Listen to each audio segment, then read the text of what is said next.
I thank the leadership of Parliament, starting from the Speaker, the Honorable Speaker, and the entire leadership for organizing, a strong team to organize for his patio.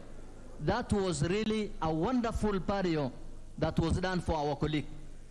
We were really very happy the way our members have really attended that patio and the way our Speaker has really addressed that congregation. Thank you very much, Mr. Speaker. We hope the family will be patient, and inshallah, we will all be, we will all be prayerful, knowing that we can die any minute. Let me tell you, we may not know who is next in this family right now. We may not know. Next tomorrow, the day after, others might follow. But we hope God will at least give us time. Thank you very much. Thank you, honorable members. Order, honorable members. Order, majority, take your seat. Honorable members, I know the passion that we feel following the loss of our colleague. Everybody wants to speak, but I want to believe that those who have spoken for all of us. We have to go on to other business. Honorable members, I have a message from the President. Honorable members, pursuant to the provision of Standing Order 42, I wish to convey the following message from His Excellency the President regarding the nomination of a person for appointment as a member of the National Police Service Commission. In the message, honorable members, His Excellency the President conveys that in exercise of powers conferred on him by Article 252 of the Constitution and Section 6(5) of the National Police Service Commission Act 2011, he has nominated Mr. Edwin Kiprono Cheluget as a member of the National Police Service Commission. The President now seeks the approval of the appointee by this House. Honorable members, Standing Order 45 provides that upon receipt of notification of a nomination for appointment, such nomination shall stand committed to the relevant departmental committee for consideration. In this regard, I hereby refer the message from HE the President, together with the curriculum vitae, the report of the selection panel, and other testimonials of the nominees to the Departmental Committee on Administration and Internal Security for consideration. Honorable members, Section 6(6) of the National Police Service Commission Act 2012 provides that the relevant committee of the National Assembly shall consider the matter and table a report in the House within 21 days. In this regard, the committee is expected to immediately commence the approval process and notify the nominee and the general public of the time and place for holding the approval hearing, and thereafter, upon conclusion of the hearing, table its report on or before Wednesday, 26th April 2023, to enable the House to consider the matter with statutory timelines. I thank you. Honorable members, allow me to acknowledge the following schools in the public gallery: Christ the Redeemer Kamutu Secondary School from Bere North, Embu; Bishop Ndingi Mwala Secondary School from Mwala, Machakos; Aria Primary School, Starehe, Nairobi; Metetei Boys Secondary School, Tinderet, Nandi; Chinga Boys, Othaya, Nyeri. Honorable members, on your behalf and on my own behalf, I welcome the students and their teachers to the House of Parliament. Thank you. Next order. Order number 4, petitions. Order number 5, papers.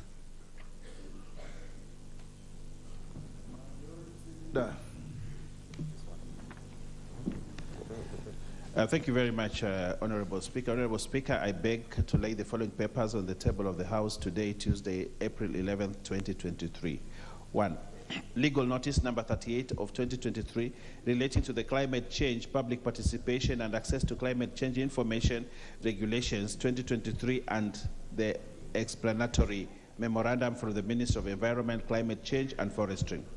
2, propose changes on the notification process of agreements for elimination of double taxation. 3, report of the Auditor General and financial statements on Office of the Director of Public Prosecutions, Staff Housing Mortgage and Car Loan Scheme for the year ended 30th June 2018, 2019, 2020, and 2021.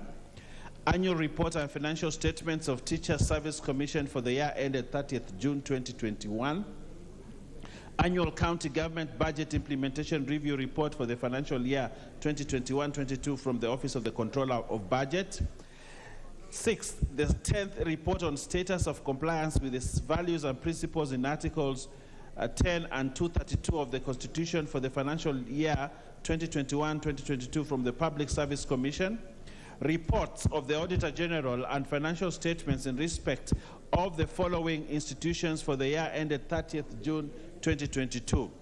A, Resilience and Sustainability System for Health, RSSH, Ministry of Health.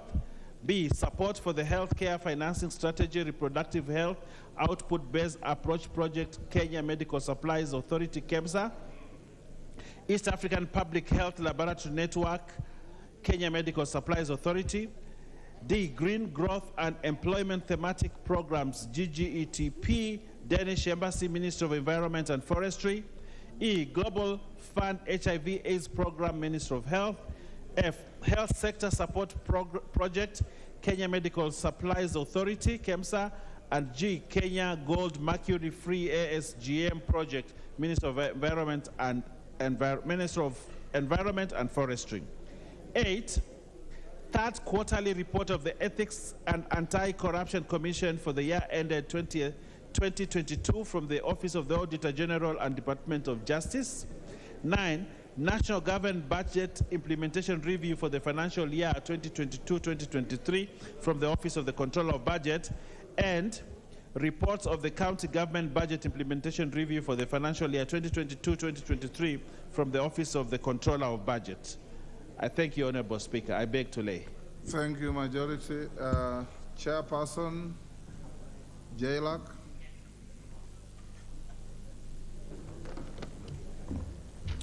Thank you, Honorable Speaker. Honorable Speaker, allow me to lay the following papers on the table of the House today, Tuesday, 11th April 2023.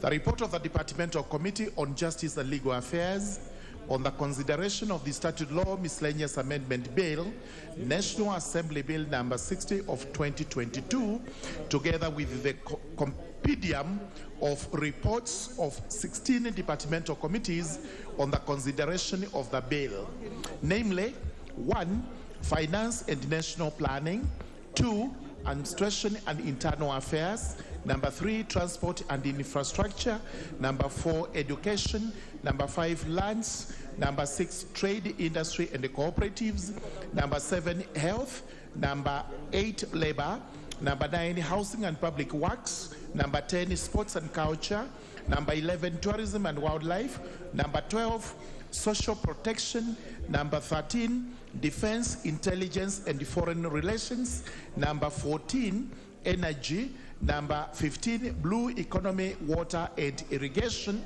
and number 16, Agriculture and Livestock. Thank you, Mr. Speaker. I beg to lay. Thank you, Honorable Murugara. Vice Chair, Committee on Social Protection.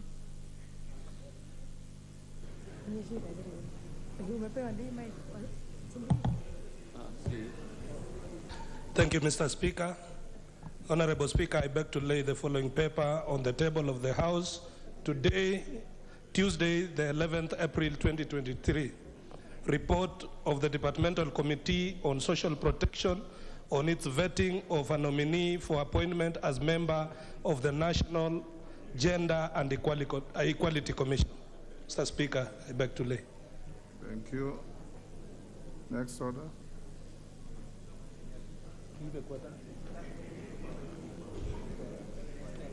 Order number 6, notices of motion. Vice Chair, Committee on Social Protection. Thank you, Mr. Speaker. Honorable Speaker, I beg to give notice of the following motion. That taking into consideration the findings of the Departmental Committee on Social Protection in its report on the vetting of a nominee for the appointment as a member of the National Gender and Equality Commission laid on the table of the House on Tuesday, 11th April 2023, and pursuant to the provisions of Article 252 of the Constitution, Section 11(7) of the National Gender and Equality Commission Act 2011 and Section 8(1) of the Public Appointments Parliamentary Approval Act 2011, this House approves the appointment of Dr. Margaret Karungaru as a member of the National Gender and Equality Commission. I thank you, Mr. Speaker. Thank you, honorable member. Honorable members, on the request of the minority leader, the Speaker has allowed him to move a motion of adjournment to discuss a matter he says is of national importance, and that is the deteriorating state of the economy and the developing financial crisis. I call him to move his motion. Thank you very much, Mr. Speaker.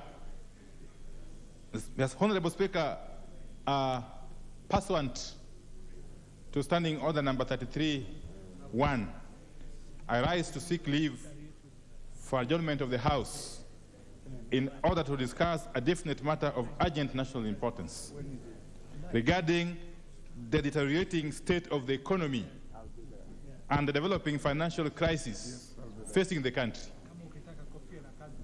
Honorable Speaker,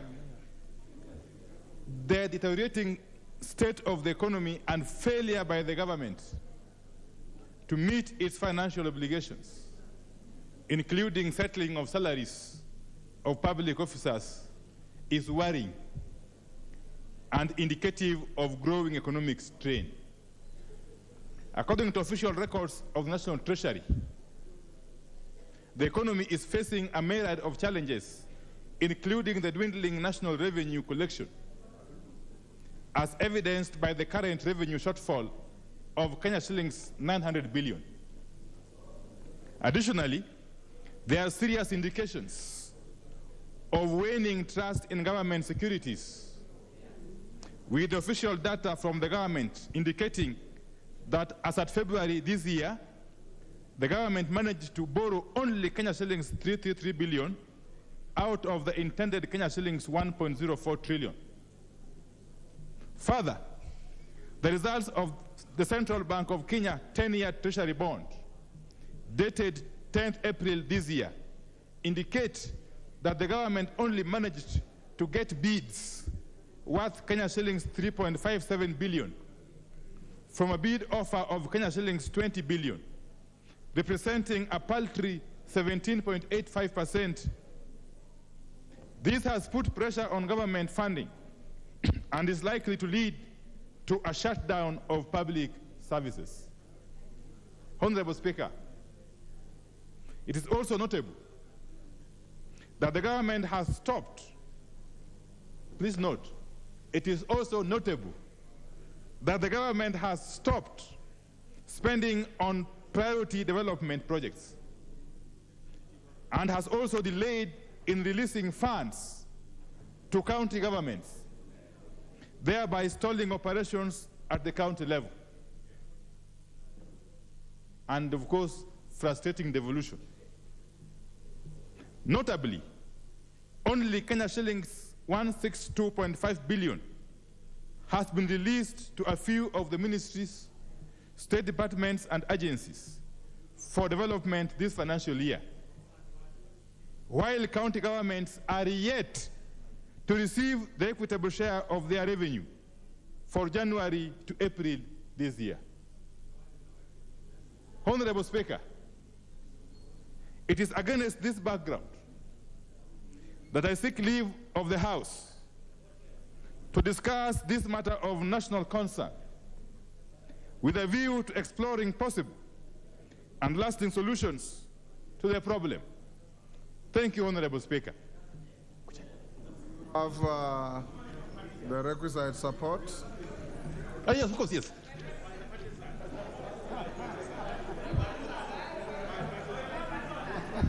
The support is not only I love the spirit. nonpartisan, but overwhelming. I will allocate that this motion be debated from 5 p.m. All the honorable members, you may take your seats. Honorable Wandai, you will be called upon to move your motion at 5, and it does appear Honorable Ichungo will be there to second you. Next order. Order number 7, questions and statements.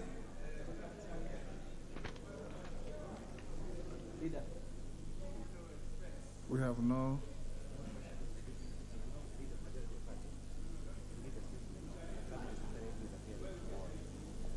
Honorable Majority Leader,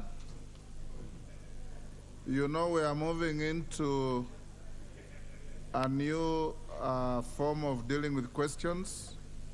So I'll give you an opportunity to inform the House of the Cabinet Secretary who is appearing tomorrow. Thank you, Honorable Speaker, and my apologies. I was walking to consult with the Honorable Atandi, who was protesting your assertion that I am available to second the minority leader. And I want to confirm, indeed, I am ready to second that motion.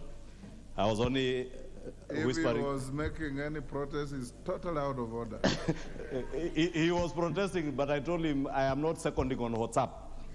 Maybe on WhatsApp pages, you can look for someone else to second him. But for the leader of minority, I will second. Honorable Speaker, I wish to welcome all the members back to this from the short recess and trust that we are all rejuvenated for the next part of this session. Honorable Speaker, members will recall that on Thursday, 9th March 2023, the House adopted the report of the Procedure and House Rules Committee and passed amendments to the standing orders on the manner of processing questions. This cleared the way for cabinet secretaries to appear in the House, to respond to questions, and to provide reports to the House pursuant to the provisions of Articles 153.2 and 153.4b of the Constitution. Honorable Speaker, I hereby wish to bring to the attention of the House that pursuant to Standing Order 42A6b, the first Cabinet Secretary to appear in plenary on the afternoon sitting of Wednesday, 12th April 2023, that is tomorrow afternoon, will be Cabinet Secretary for Interior and National Administration, the Honorable Professor Kithure Kindiki. As shown in today's order paper, he will be responding to the following questions. 1, question 74 of 2023 by the Honorable Martha Wangari, MP, Gilgil constituency, on the shortage of birth registration materials, also known as B1 forms in the country. 2, question 105 of 2023 by the Honorable Abdul Haro, Mandera South constituency, on establishment of civil registration centers in every sub-county in the country. 3, question 106 of 2023 by the Honorable Joseph Gitari, MP, Kirinyaga Central constituency, on outstanding warrants of arrest from Kagumo Police Post against a certain individual. 4 is question 107 of 2023, again by the Honorable Joseph Gitari, MP, Kirinyaga Central constituency, on emergence of criminal gangs, all groups affiliated to terror groups in the country. Honorable Speaker, as we continue with the process, I will be updating the House every Thursday on the Cabinet Secretaries who are expected to appear the following week. Honorable Speaker, let me also take this opportunity on behalf of the House to thank you, because in line with our standing orders, Honorable Speaker, you are charged with the responsibility of designating a place where the Cabinet Secretaries will answer these questions, and I'm certain, Honorable Speaker, from the briefing in the House Business Committee this morning, that that place has already been designated to where the civil servants' bench is, and there will be a podium there, Honorable Speaker, for information of members, and that was able to be set up during the House Business Committee for the Cabinet Secretary to appear, and I shall be updating again on Thursday during the normal statement on the Cabinet Secretaries who appear in the following next week. Honorable Speaker, I now wish to lay this statement on the table of the House. Thank you. Thank you, Majority Leader. Honorable members, as I had communicated earlier, on every Wednesday we expect to deal with, and this is with the approval and sanction of the House Business Committee, an average of 9 questions on every Wednesday. If we can schedule at least an average of 3 subject to availability of those questions to each minister to break the monotony. Any member who has filed a question and does not show up and does not give any reasons for not being around in the chamber, the question will be dropped. After a question is asked, the member who has asked the question will have the first bite on supplementary. Thereafter, we'll allow 2 to 3 maximum members to ask supplementaries on the same questions, priority going to majority minority leaders if they are interested in those questions as your leaders. And on an average day, we want to deal with at least 3 ministers. If the questions are spread thinly, then 4 ministers at the very most. I encourage you members to be there to prosecute your questions, to have your facts right so that you are not on a misadventure in the guise of questions, so that we can get the public to understand fully this innovative way of interrogating ministers on the floor by you showing tremendous industry in what you do best, represent your constituencies. So don't bring a question, then you embark on asking things that are unrelated to the very question that you have brought to the House, or being personal with anybody, including the ministers, where it is not necessary. If a minister is inadequately answering the question, you leave it to Mr. Speaker or whoever is on the chair to deal with that minister. Thank you.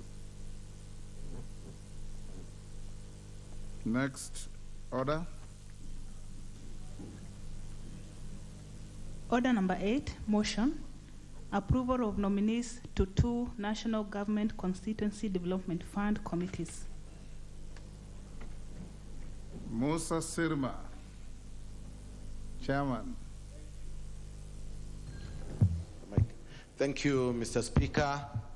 Mr. Speaker, I beg to move that this House adopts the report of the National Government Constituency Development Fund on 2 constituencies committee laid on the table of the House on Tuesday, 21st March 2023, and pursuant to the provisions of Section 43(4) of the National Government Constituency Development Fund Act 2015 and paragraph 5, 2, and 10 of the National Government Constituencies Development Fund Regulations 2016, approves the list of nominees for appointment to the following 2 constituencies committee of the National Government Constituency Development Fund.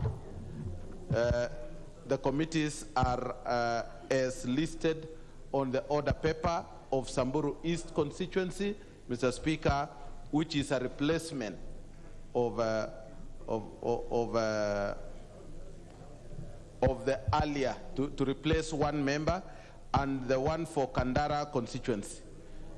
Mr. Speaker, this is only amending the list of Samburu, and for the Kandara constituency, Mr. Speaker, is because we have a new member who came in, Mr. Speaker, and he was not able to give within the timelines we had before, and therefore we would like to ask the House to approve these names so that they can be able to access the funds which are available now at the level of 57 million shillings per constituency. Mr. Speaker, we want to appreciate that despite the fact that our salaries were delayed, it didn't matter, but CDF, we were able to give you 12 million shillings more to be able to do your bursaries and start development projects within your constituencies. Also, the AIEs have been sent to the various constituencies today, and you will access this money as from tomorrow. Mr. Speaker, I beg to move. And I want to ask Honorable Tandaza to second.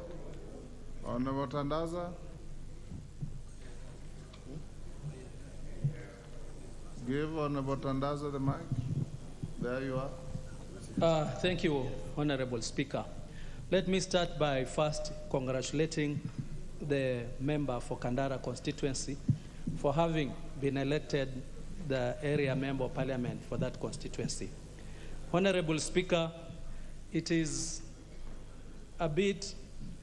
sad that for the people of Kandara, for the whole of this financial year, they have not been able to access the funds that have been allocated for them. If I were the area member of parliament, I don't know what I would have done with all the kids that will be asking for bursaries specifically for them to go to school. But up to today, it is now upon the House, and I beseech the House as I second this motion, that we approve the committee so that Mheshimiwa, the MP for Kandara, can be able to execute his mandate as it is required by law. Honorable Speaker, I stand to second.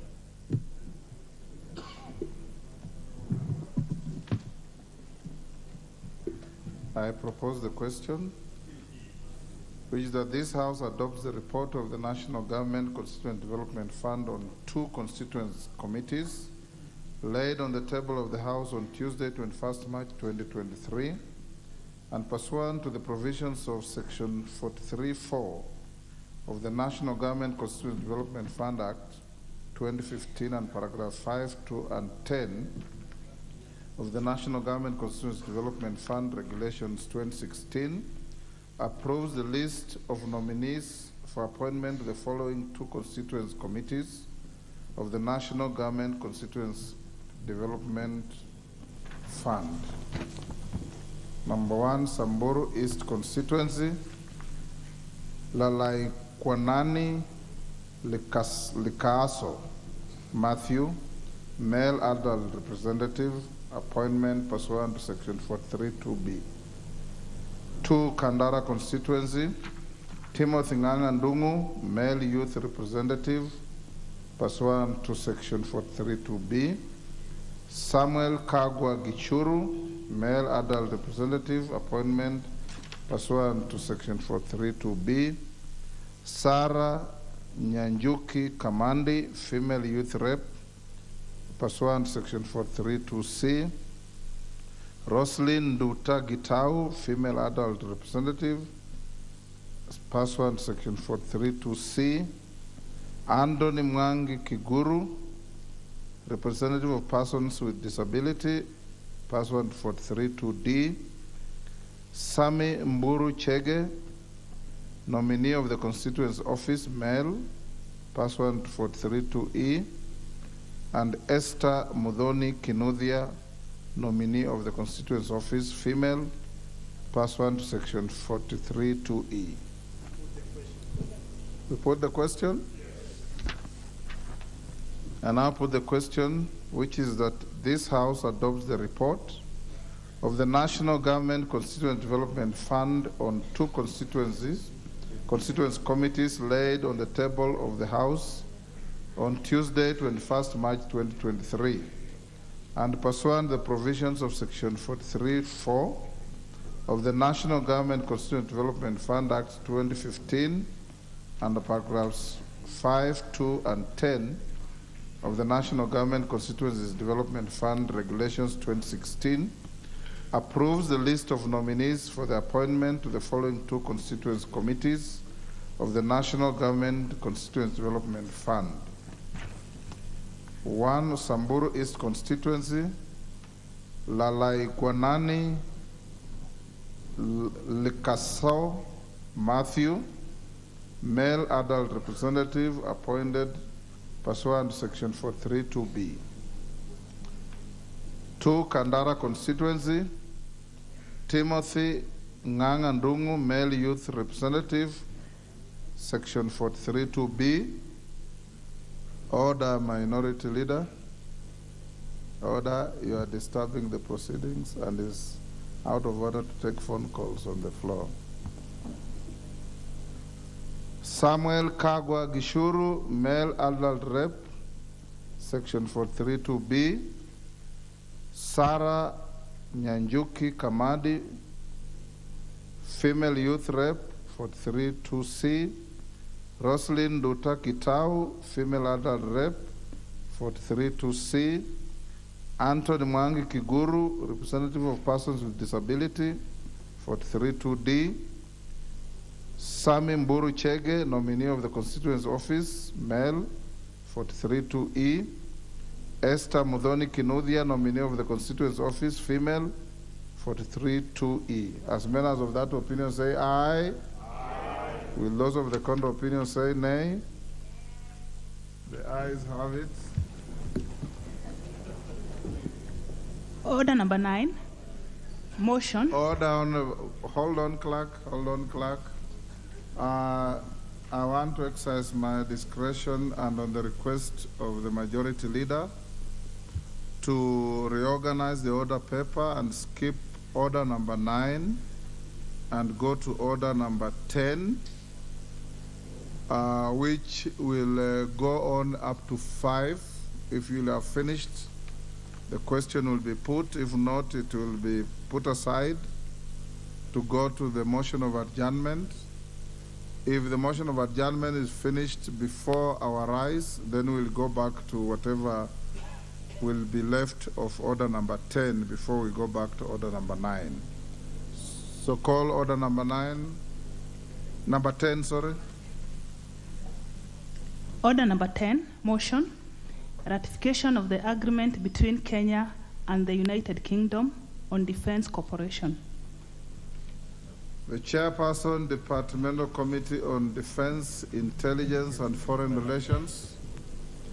Thank you, Honorable Koech. Honorable Speaker. I beg to move that this House adopts the report of the Departmental Committee of Defense, Intelligence and Foreign Relations on its consideration of the agreement between the government of Kenya, of the Republic of Kenya rather, and the government of the United Kingdom of Great Britain and Northern Ireland on defense cooperation, laid on the table of the House on Tuesday, 21st March 2023, and pursuant to provisions of Section 8, subsection 4 of the Treaty Making and Ratification Act 2012, approves the ratification of agreement between the government of the Republic of Kenya and the government of the United Kingdom of Great Britain and Northern Ireland on defense cooperation, subject to the following reservations. 1, Article 6.5 of the agreement should be amended by inserting a new paragraph immediately after paragraph H to include murder as one of the offenses which are under jurisdiction of the host nation. And 2, Article 23 of the agreement to include corporate social responsibility. Honorable Speaker,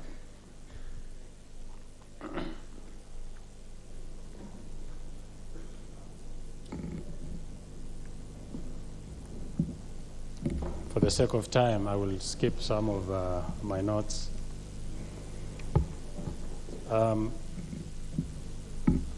Madam Speaker, sorry, that was a quick change, I didn't notice. Madam Speaker, this report details the consideration of the Departmental Committee of the agreement between the government of the Republic of Kenya and the government of the United Kingdom of Great Britain and Northern Ireland on defense cooperation. The defense agreement provides a framework for exchange, sharing, and utilization of respective state experience, knowledge, military facilities, and infrastructure. This will be instrumental in strengthening of bilateral relations between the two states. Just to bring honorable members up to speed, is that there's been an agreement between the Kenya and the United Kingdom on matters defense. Right now, we have an exchange program. Most of our officers are taken for training in the United Kingdom under this exchange between allowing Batuk to train their soldiers in Kenya has allowed our officers to be trained alongside those ones that are trained by the UK government in the UK jurisdiction. And right now, as we are talking, we have an officer, Lieutenant Colonel Ali, who is a directing staff in the United Kingdom. This helps in advancing Kenya and its officers in the region in terms of training. And this is part of what is in this agreement, Honorable Madam Speaker. So the agreement between the government of the Republic of Kenya and the government of the United Kingdom of Defense was signed on 27th July 2021 and replaces the previous Defense Cooperation Agreement signed in 2015 and which expired on 6th of October 2021. Through a letter dated 6 September 2021, the Cabinet Secretary for Defense, Dr. Monica Juma, submitted to the House for approval a copy of the agreement. It was subsequently committed to the then Committee of Defense and Foreign Relations on 8 September 2021. The committee was expected to consider the agreement and recommend its approval by the House with or without reservations pursuant to Section 8.4 of the Treaty Making and Ratification Act. In fact, as I mentioned, that it is important, Honorable Speaker, for this House in future, going forward, that we look at the Treaty and Ratification Act. It really does not give honorable members an opportunity to make any changes. And I think it is a responsibility of honorable members, this House, and committees of this House to look at all the agreements that are done on behalf of the people of this country and make sure that their proposals and their input is also captured in these agreements. So it is important to have a mental note that it is as we go forward, we might need to reconsider and look at the Ratification and Treaties Act. It is quite prohibitive and I think unnecessary in my view in its structure as it is currently. Honorable Speaker, when the Committee of Defense and Foreign Relations of the 12th Parliament was considering the agreement review of facilitating ratification of the county government, on facilitating ratification, the county government of Laikipia, where the British Army Training Unit, commonly known as BATUK, is based, have submitted a memorandum raising serious concern on defense cooperation between Kenya and UK. The county government says that since the beginning of the activities in Kenya, and despite the presence of binding agreements, BATUK had committed several atrocities to the people of the Republic of Kenya and to the environment in general. The county government of Laikipia cited the following example: Loldaiga Hills Conservancy fire incident, the murder of Agnes Wanjiru, allegedly by BATUK soldiers. Madam Speaker, this was quite a chilling experience for me. I didn't interact with this bit in last Parliament, but when it came, just to bring honorable members up to speed, this murder of Agnes Wanjiru is something that many of us will wish that it fades away. But we've decided as a committee that we must provide justice to this family. This is, Agnes Wanjiru is a 21-year-old lady who died brutally, and we believe was murdered by the British Army, and had a 5-year-old child at that time. The Kenyan government rushed on investigations. The UK, at the same time, the UK government and the UK Army did not want, they decided to brush this under the carpet, and we thought it was not just. As a committee, we looked at it and said, let's reverse the roles and look at it differently. What if Agnes Wanjiru had killed a white soldier? What will have been the case? How are we handling the case of Agnes Wanjiru? In my quest to deliver justice to this family, and with the support of our committee, I have had several meetings, either in my personal capacity as the chair, privately and officially with the committee, to try to find out exactly what happened. This matter has been raised so many times in the UK. It was raised in the UK House of Commons. And 10 years down the line, even though the memories are fading, I don't think it is too late to find justice for the family of Agnes Wanjiru. My committee then has made serious recommendation, and just to let this committee know, is that shortly we shall be inviting the Director of Public Prosecution to find out exactly what happened to Agnes Wanjiru.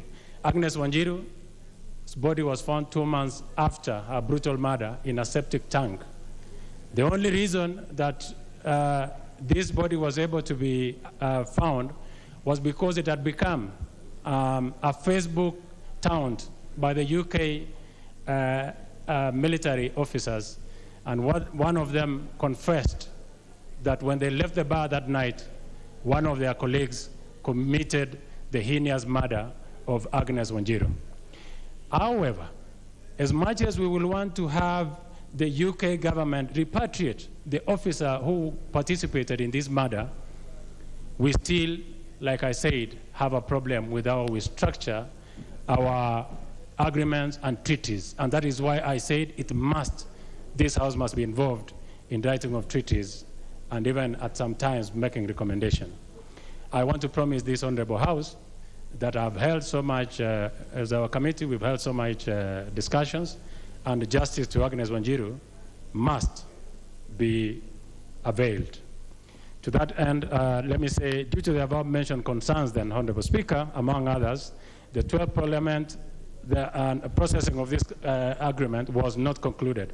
A draft report was prepared, but was yet to be tabled by the House.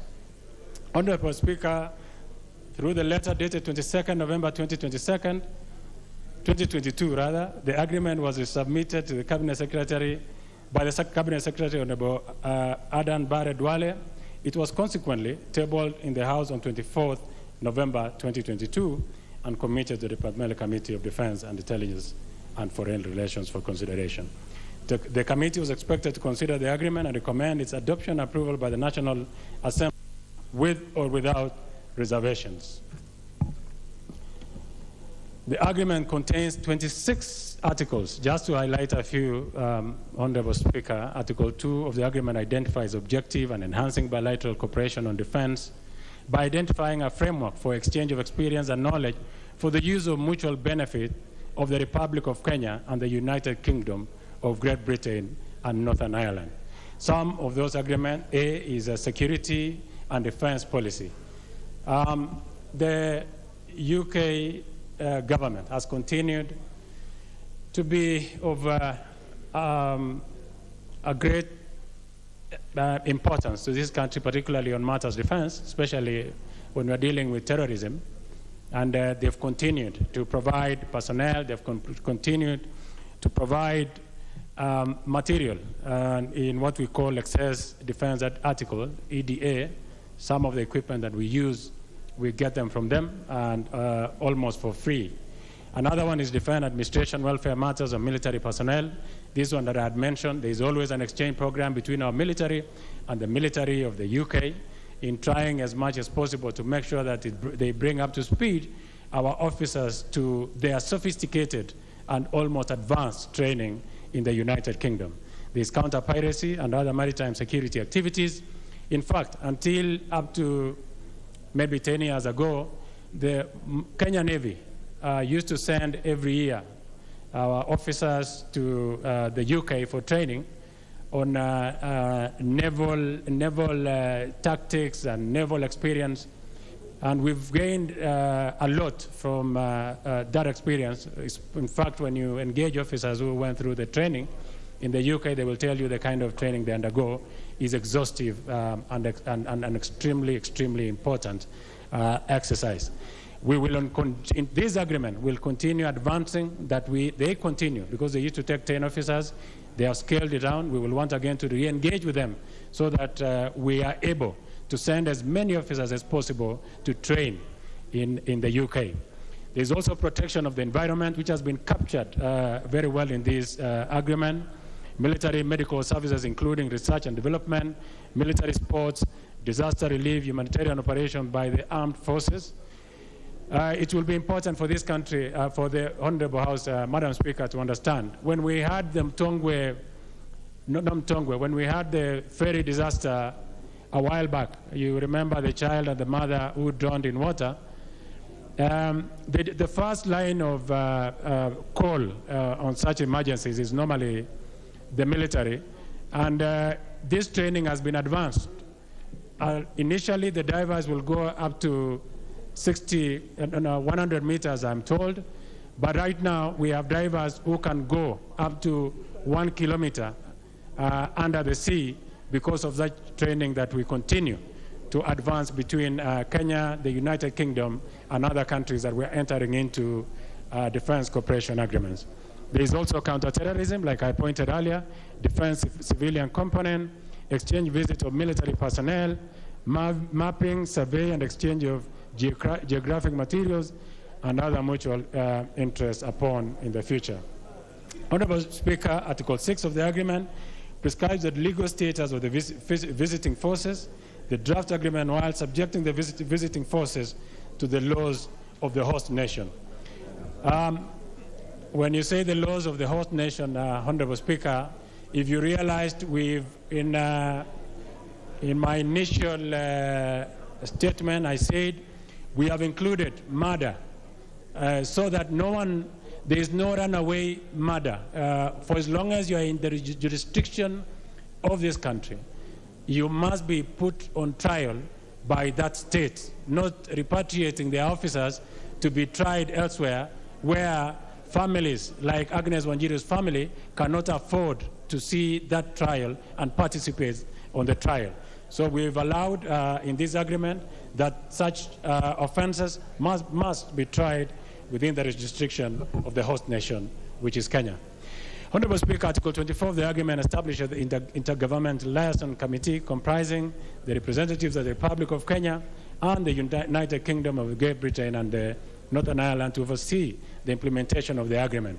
The Intergovernmental Liaison Committee is also empowered to administer and implement the agreement and to settle all disputes and misunderstandings arising from the implementation of this agreement.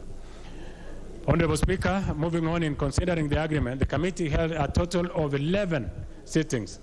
The sittings were with the Ministry of Defense and other stakeholders.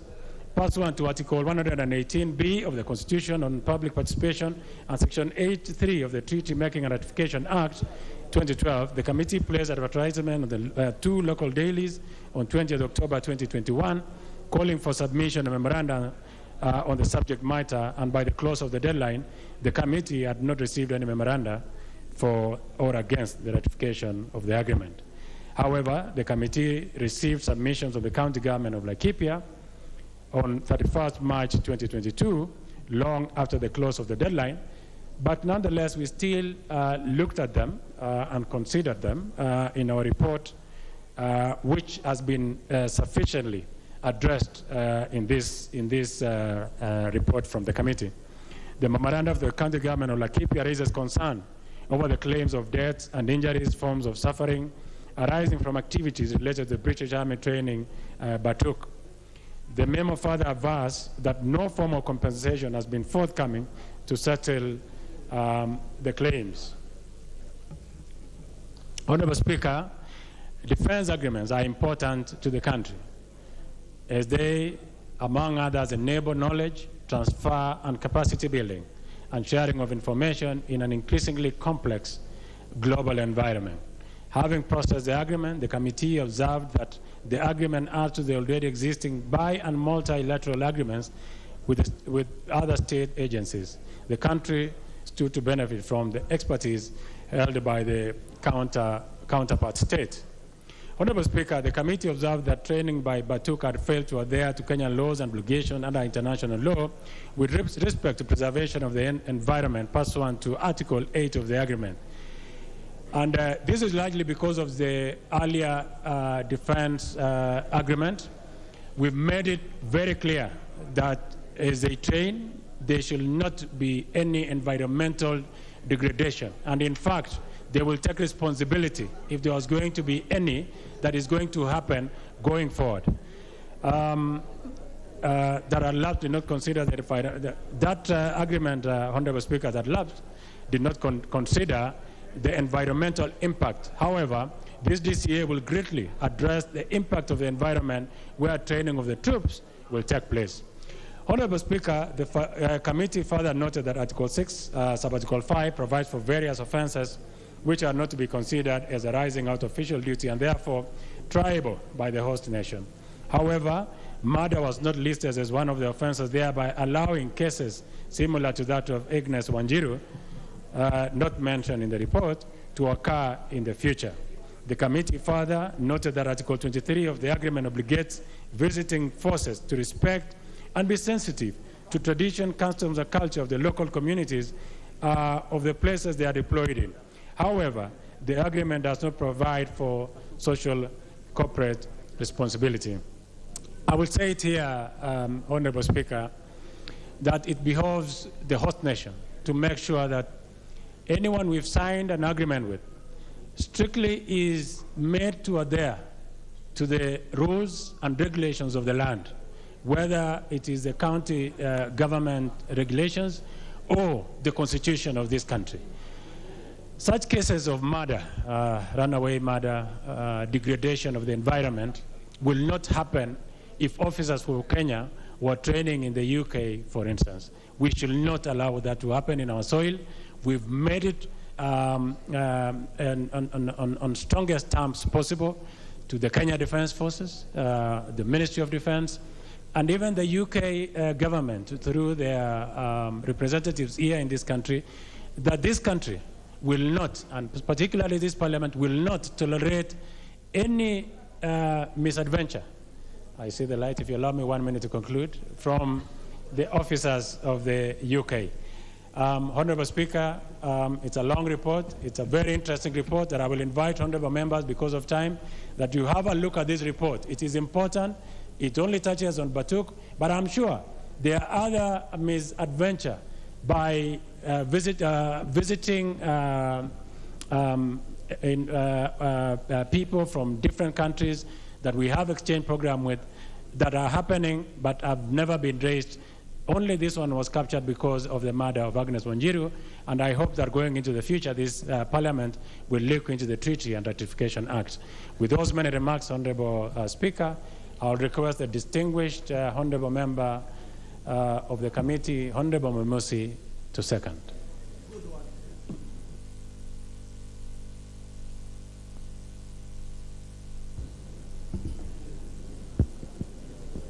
Thank you, Honorable Speaker. I wish to second the motion that this House adopts the report of the Departmental Committee on Defense, Intelligence, and Foreign Relations on its consideration of the agreement between the Government of the Republic of Kenya and the Government of the United Kingdom of Great Britain and Northern Ireland on defense cooperation, laid on the table of the House on Tuesday, March 21st, 2023, which has been moved by the chairperson, the Honorable Nelson Koech, MP. Madam Speaker, as noted already, this report details the consideration by the Departmental Committee of the agreement between the Government of the Republic of Kenya and the Government of the United Kingdom of Great Britain and Northern Ireland on defense cooperation. Madam Speaker, the agreement between the Government of the Republic of Kenya and the Government of the United Kingdom of Great Britain and Northern Ireland on defense cooperation had been signed on 27th July 2021 and replaces the previous defense cooperation agreement signed in 2015 and which expired on 6th October 2021. The expired agreement had been ratified by the House in 2016. Madam Speaker, the Kenya Defence Forces has been cooperating with the United Kingdom of Great Britain and Northern Ireland Defence Forces primarily in the defence industry training support and exchange of students in military institutions. With renewed strategic interest, it was useful to have a new agreement that took care of Kenya's interests. Madam Speaker, it is worth noting that the government then set up an interministerial committee comprising of representatives of the Ministry of Defense, Foreign Affairs and Interior, and Coordination of National Government, and the State Law Office was convened to consider and identify the Republic of Kenya's strategic interest in the bilateral cooperation with the government of the Republic of the United Kingdom of Great Britain and Northern Ireland on defense, and to further develop a draft agreement setting out the framework of cooperation. Further, a delegation from the Republic of the United Kingdom of Great Britain and Northern Ireland was received at the Defense Headquarters in Nairobi to discuss and settle the terms of the draft agreement. Madam Speaker, the draft agreement was subsequently submitted to the State Law Office for clearance and legal advice. The draft agreement was cleared by State Law Office and the National Security Council and was accordingly signed by the parties on 27 July 2021 during the head of state visit to the United Kingdom. Madam Speaker, indeed, the agreement had been submitted for ratification in the last Parliament, a process that remained unconcluded at the end of the term of the 12th Parliament. The agreement was then resubmitted in the 13th Parliament for consideration by the National Assembly, which our committee has exercised its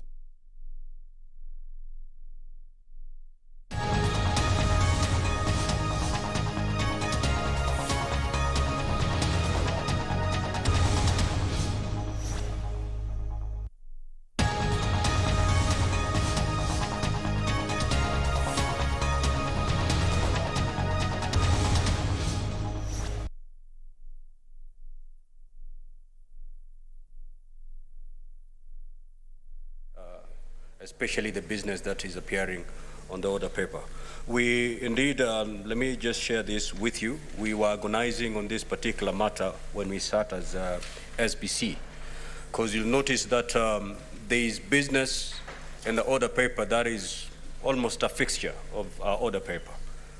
You know, the business keep on recurring. Reason is never reached.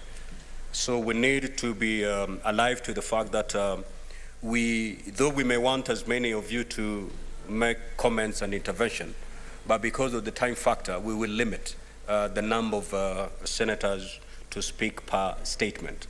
In this regard, I will allow just two after the chairperson has made the statement. Kindly proceed, Chairperson Agriculture.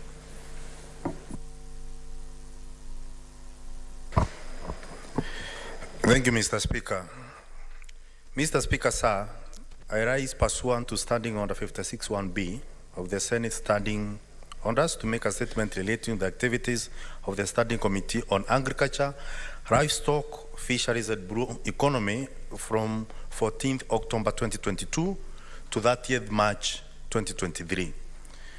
Mr. Speaker, sir, the Senate Standing Committee on Agriculture, Livestock and Fisheries is established under Standing Order 228(3) of the Senate Standing Orders and is mandated to consider all matters relating to agriculture, irrigation, livestock, fisheries, development, veterinary services, and blue economy. Mr. Speaker, during the period under review, the committee held a total of 22 sittings, during which it considered various 5 legislative proposals, 4 bills, 11 statements, and 1 public participation and table on the report. Legislative proposal. Honorable Speaker, during the period, the committee considered the following legislative proposals and resolved that they be published. 1, the legislative proposal on Agriculture and Livestock Extension Services Bill 2022. 2, the legislative proposal on the Coffee Bill 2023. 3, the legislative proposal on Rice Bill 2023. 4, the legislative proposal on the protection of livestock and produce theft. And 5, the legislative proposal on the Agricultural and Food Authority Bill 2023. Mr. Speaker, first of all, I would also like to commend the CS for industry, Moses Kuria, for lifting the ban, which came after our work on the Macadamia Amendment Bill 43. Mr. Speaker, on the bills, during the period under review, the committee considered the following 4 bills. 1, the Agriculture and Livestock Extension Services Bill 2022, that is Senate Bills number 12 of 2022. And Honorable Speaker, the Agriculture and Livestock Extension Services Bill 2022, that is Senate Bill 12 of 2022, was referred to the committee on 15th February 2023, following its introduction in the Senate by way of first reading. The committee facilitated public participation pursuant to the provision of Article 118 of the Constitution and standing under 145.5 of the Senate Standing Orders, and prepared its report and will be tabled in the Senate this week. 2, the Mung Beans Bill 2022, that was Senate Bill number 13 of 2022. Honorable Speaker, the Mung Bean Bill 2022, that is Senate Bills number 13 of 2022, was referred to the committee on 15th February 2023. Following its introduction in the Senate by the way of the first reading, the committee facilitated public participation pursuant to the provision of Article 118 of the Constitution and standing under 145.5 of the Senate Standing Orders. The committee further conducted physical public hearings on the bill in Kitui County and covered 4 areas, namely Saikuru, Ngomeni, Mutomo, Kiosiani, and prepared its report, which was subsequently tabled in the Senate. 3, Mr. Speaker, was the Tea Amendment Bill 2023, which was Senate Bill number 1 of 2023. Honorable Speaker, the Tea Amendment Bill 2023, that is Senate Bill number 1 of 2023, was referred to the committee on 16th February 2023, following its introduction in the Senate by the way of first reading.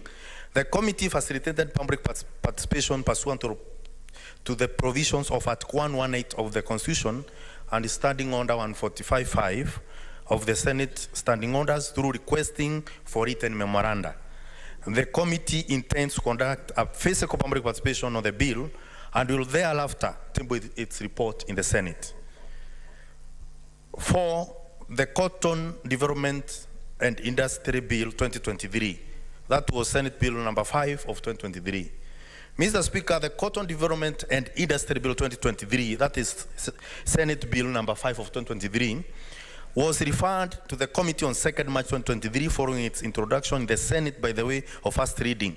The committee facilitated public participation pursuant to the provision of Article 118 of the Constitution and standing under 145.5 of the Senate Standing Orders through requesting for written memoranda. The committee intends to conduct a physical public participation on the bill. C, statements. Honorable Speaker, during the period under review, 11 statements were sought from the committee. The committee considered and concluded 5 of them and is currently considering the remaining 6.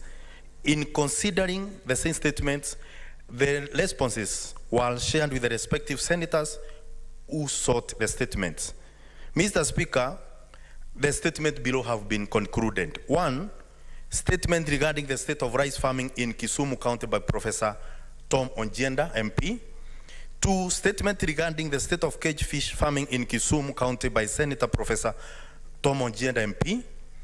3, statement regarding the state of sugarcane and sugarcane industry in Kisumu County by Senator Professor Tom Onjenda, MP.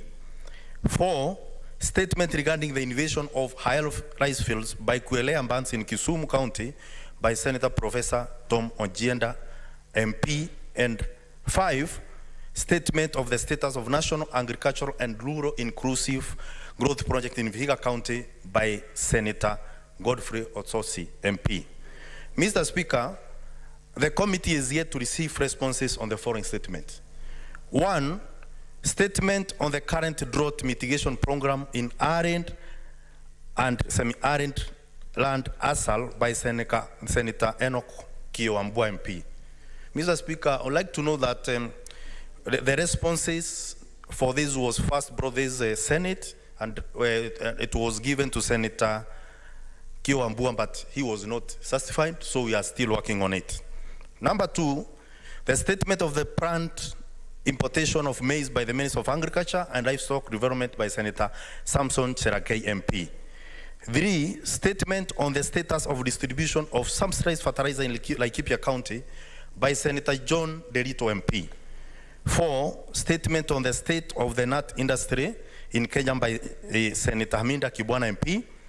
5, statement on the state of macadamia nut production and marketing by Senator Alexander Munyi Mondege MP. Mr. Speaker, on the macadamia nut, which was we were working on a bill, I want to report that the ban on the sale of raw macadamia has been lifted by the CS for Industrialization, Mr. Moses Kuria, which is commendable. Number 6, statement on the status of Horticultural Crop Directorate by Senator Alexander Munyi Mondigi, MP. Honorable Speaker, the committee considered one petition, namely the petition on the Ethics and Anti-Corruption EACC graft investigation on West Kano irrigation scheme. The committee has met with the petitioner and the chairperson's Ethics and Anti-Corruption Commission. The committee has, however, not been able to meet with the Cabinet Secretary, Minister of Water, Sanitation and Irrigation. The committee will consider and adopt its report once it has met the Cabinet Secretary. Committee induction and stakeholder engagement. Honorable Speaker, the committee conducted its induction retreat from 2nd March 2023 to 5th March 2023 and met with the Minister of Mining and Maritime Affairs, Minister of Water, Sanitation and Irrigation, and the Agriculture and Food Authority in order to understand the agriculture sector specific policy direction for each state department and agency, and also to identify legislative gaps, priority areas for the 13th Parliament, and opportunity for collaboration and cooperation with various stakeholders. Mr. Speaker, the committee also met with the Agriculture Sector Network, ASINET, to deliberate on the implementation of Water Resources Regulation 2021, which seeks to set the water user fee for irrigation, domestic water, public water supplies, and livestock use. The committee resolved to meet with the Cabinet Secretary, Minister of Water, Sanitation and Irrigation to deliberate further on the regulation. Mr. Speaker, in conclusion, I wish to thank your office and the office of the Clerk of the Senate for continuous support accorded to the committee in undertaking its work. And lastly, I also wish to thank the members of the committee for their commitment and diligence in their contribution during the committee activities. I thank you, Honorable Speaker. The Chairperson, Standing Committee on Devolution and Intergovernmental Relations. We will hear the statements and thereafter proceed to do the interventions.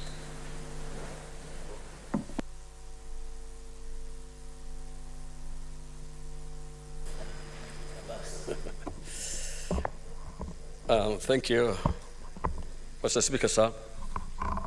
I raise question to Standing Order 561B to make a statement on the activities of the Standing Committee on Devolution and Intergovernmental Relations for the period commencing 29th September 2022 to 31st March 2023.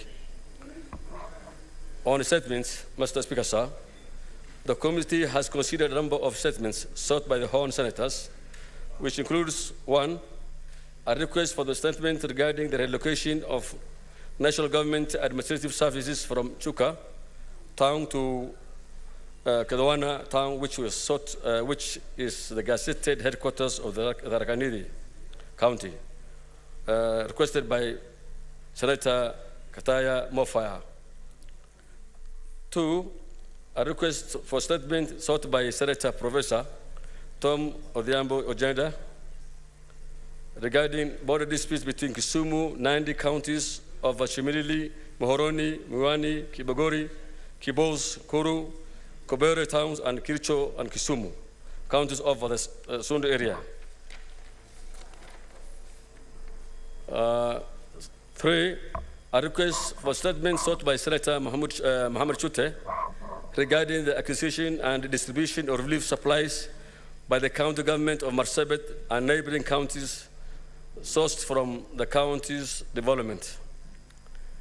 4, a request for a statement sought by Senator Johnson Maruma, MP, regarding the county boundaries guideline between Taita Taveta County and 3 of its neighbors, namely Makueni, Kwale, Kajiado counties. Committee is considering the statement by Senator Lengu Segi, MP, regarding the implementation of second level of devolution through decentralization of service in urban areas. Mr. Speaker, in its consideration for request for statement regarding the relocation of national government administrative service from Suka town to Gadawana town, which is the gazetted headquarters of Waraka, Nidi, Mr. Senator, by Senator Mendwa Gataya, the committee wrote to the Ministry of Interior and Administration of National Government seeking for a response as to why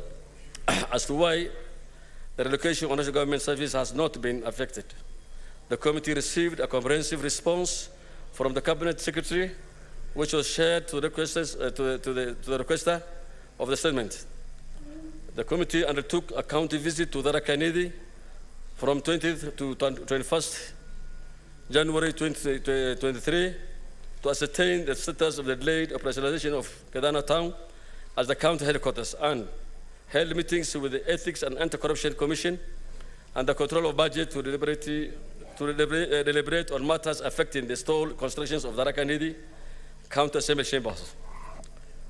Mr. Speaker, sir, the cause of the investigation, the committee has made the following key findings: that Dharakanidi County was among the counties that received the conditional grant intended to supplement financing of the construction of county headquarters, and as of June 2022, the cumulative expenditures of the construction was Kenya shillings 217 million, and the project was 85% complete. That there is a lack of adequate infrastructure in Kadwana town that can accommodate all the national government departments. The current available offices infrastructures can only accommodate 6 departments, including the office of the county commissioner. 3, that there are unfinished works on the construction of the county headquarters, including erection of a perimeter wall and electricity correction. 4, that there was a caveat put by the Ethics and Anti-Corruption Commission in a letter to the county government of Dharakanidi stopping the release of funds for the construction of the county assembly until the anti-corruption and the AAC completes this investigation. 5, the ethics and anti-corruption investigations were encouraged into the irregular procurement of consultancy services for designs for the construction of the Dharakanidi County Assembly Chambers, and that of the irregular procurement for the construction of the chamber. 6, that the size of the proposed structures was significantly larger than the required capacity to accommodate the 26 members of the county assembly. Mr. Speaker, the committee is about to conclude its investigation on the matter. The report shall be tabled in the House soon. Mr. Speaker, on consideration of the statement regarding the border disputes, the committee took important note of the history pertaining this particular issue. It is instructive to note that the issue of border dispute between counties has been a long-standing problem, spanning to the 10th Parliament to the current Parliament, with a myriad of disputes across the country. As you're aware, Mr. Speaker, border issues actually is emotive, and I think the committee has taken a serious consideration, and therefore we're still addressing the matter, and there's a bill now coming. The committee has also resolved that the framework for a peaceful resolution of the county boundaries and border disputes is clearly encapsulated in the Constitution and the relevant statutes, such as the Intergovernmental Relations Act No. 2 of 2012 and the County Government Act No. 17 of 2012, upon considering the numerous reports previously presented by various stakeholders. The committee advises that the most applicable solution this episode is, espoused in the Article 88 of the Constitution, which provides that the boundaries of the county can only be altered through... Senator Sotsi and Senator Enoch. Kindly that abide by that the county the Standing Order 118, please. Procedure, Chairperson. The county boundaries can only be altered through a resolution of an independent commission set up for this purpose by Parliament. Mr. Speaker, sir, the committee is currently considering the County Boundaries Bill 2023, Senate Bill number 6 of 2023, which seeks to provide for a mechanism for the resolution of the county boundaries disputes, as well as give effective to Article 88 of the Constitution by providing the procedures of alterations of county boundaries. Once the bill is enacted, the necessary commission shall be put in place to resolve all county borders disputes. This, the committee believes, shall be the most appropriate solutions to the county border disputes. 9, Mr. Speaker, sir, all the other 3 statements before the committee have been processed.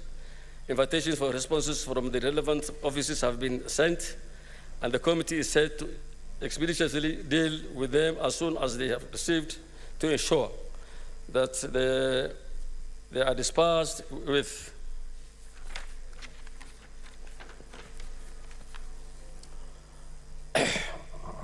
They're dispensed with bills, Mr. Speaker, sir. One bill is before the committee, which is the County Boundary Bill 2023, Senate Bill number 6 of 2023. The bill seeks to provide for a mechanism for the resolution of county boundaries dispute, as well as to give effective to Article 188 of the Constitution by providing for the procedures of alterations of county boundaries. The committee is presently carrying out public participation on the bill, and once all the views has been taken into account, we shall prepare and table its report before the House before 21st April 2023. County visits. Mr. Speaker, sir, the committee has undertaken visits to 2 counties, that's the Tharaka Nithi County and Meru County. Mr. Speaker, the committee undertook the county visit to Tharaka Nithi from 21st and 22nd to 21st January 2023 to ascertain the status of the delayed operationalization of the Gadwana town as the county headquarters. A report of the findings and the recommendations by the committee shall be tabled in the House. Honorable Speaker, I would also like to take this opportunity to inform the House that the committee had been concerned with issues that took place in Meru County government, since this is a critical matter that affects the governance and management of the county governments. In this interest of protecting the devolution, the committee had considered playing a mediatory role and wrangles between the county executive and the county assembly of Meru.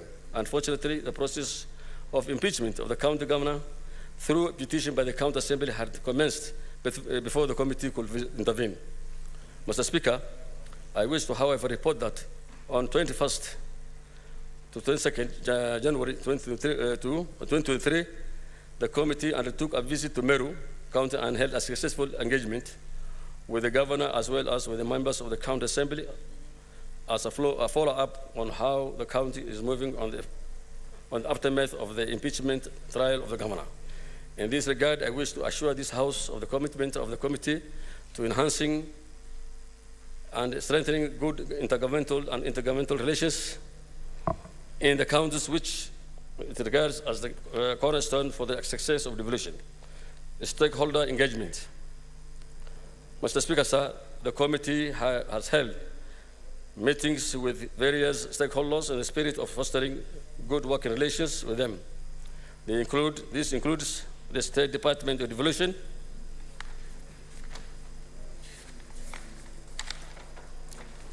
the Intergovernmental Relations of Technical Committee, the County Assemblies Forum, the Council of Governors, the Senate Liaison Office, the Westminster Foundation for Democracy. Mr. Speaker, sir, the State Department of Devolution, which is a key player in the devolution space, I wish to inform the House that together we had fruitful discussions that set the tone for the strengthening of collaborations and buildings and robust engagement that aim to achieve the successful implementation of all functions that are devolved. Mr. Speaker, in recognition of the role of the Intergovernmental Relations Technical Committee placed as the state agency responsible for consultation, cooperation, and coordination of the two levels of government, the committee has held 3 meetings with agencies with the aim of collaborating on ways of deepening devolution and entrenching effective intergovernmental relations within the devolved system of governance. Mr. Speaker, sir, in appreciating the critical role the county assemblies play in legislation of the county affairs and oversight of the county executives, the committee has held 2 meetings with the county assemblies forum to identify the areas of support and collaboration with the Senate. I wish to inform the House that together we had fruitful discussions on areas of legislation and support, capacity enhancement, and opportunities for strengthening of intergovernmental relations for effective governance of county government. Mr. Speaker, sir, the Council of Governors is also a central player in the management and governance of devolution. In this regard, the committee has held a meeting with the Council and deliberated on areas and opportunities of collaborations for effectively implementing devolution. The committee continues to engage the Council in critical aspects affecting the counties and looks forward to a successful working relationship in this term of Parliament. Foreign visit. Mr. Speaker, sir, in ensuring continued capacity building for the institutional strength and competence in execution of its mandate, the committee attended a training in Dubai, United Arab Emirates, from 14th on 22nd up to 22nd, 2023, which was organized by the Eastern and Southern African Management Institute, ISAMI. The training was important in acclimatizing members with knowledge and skills on effective governance and management of devolution and equipped the leadership capacity as representative of the people.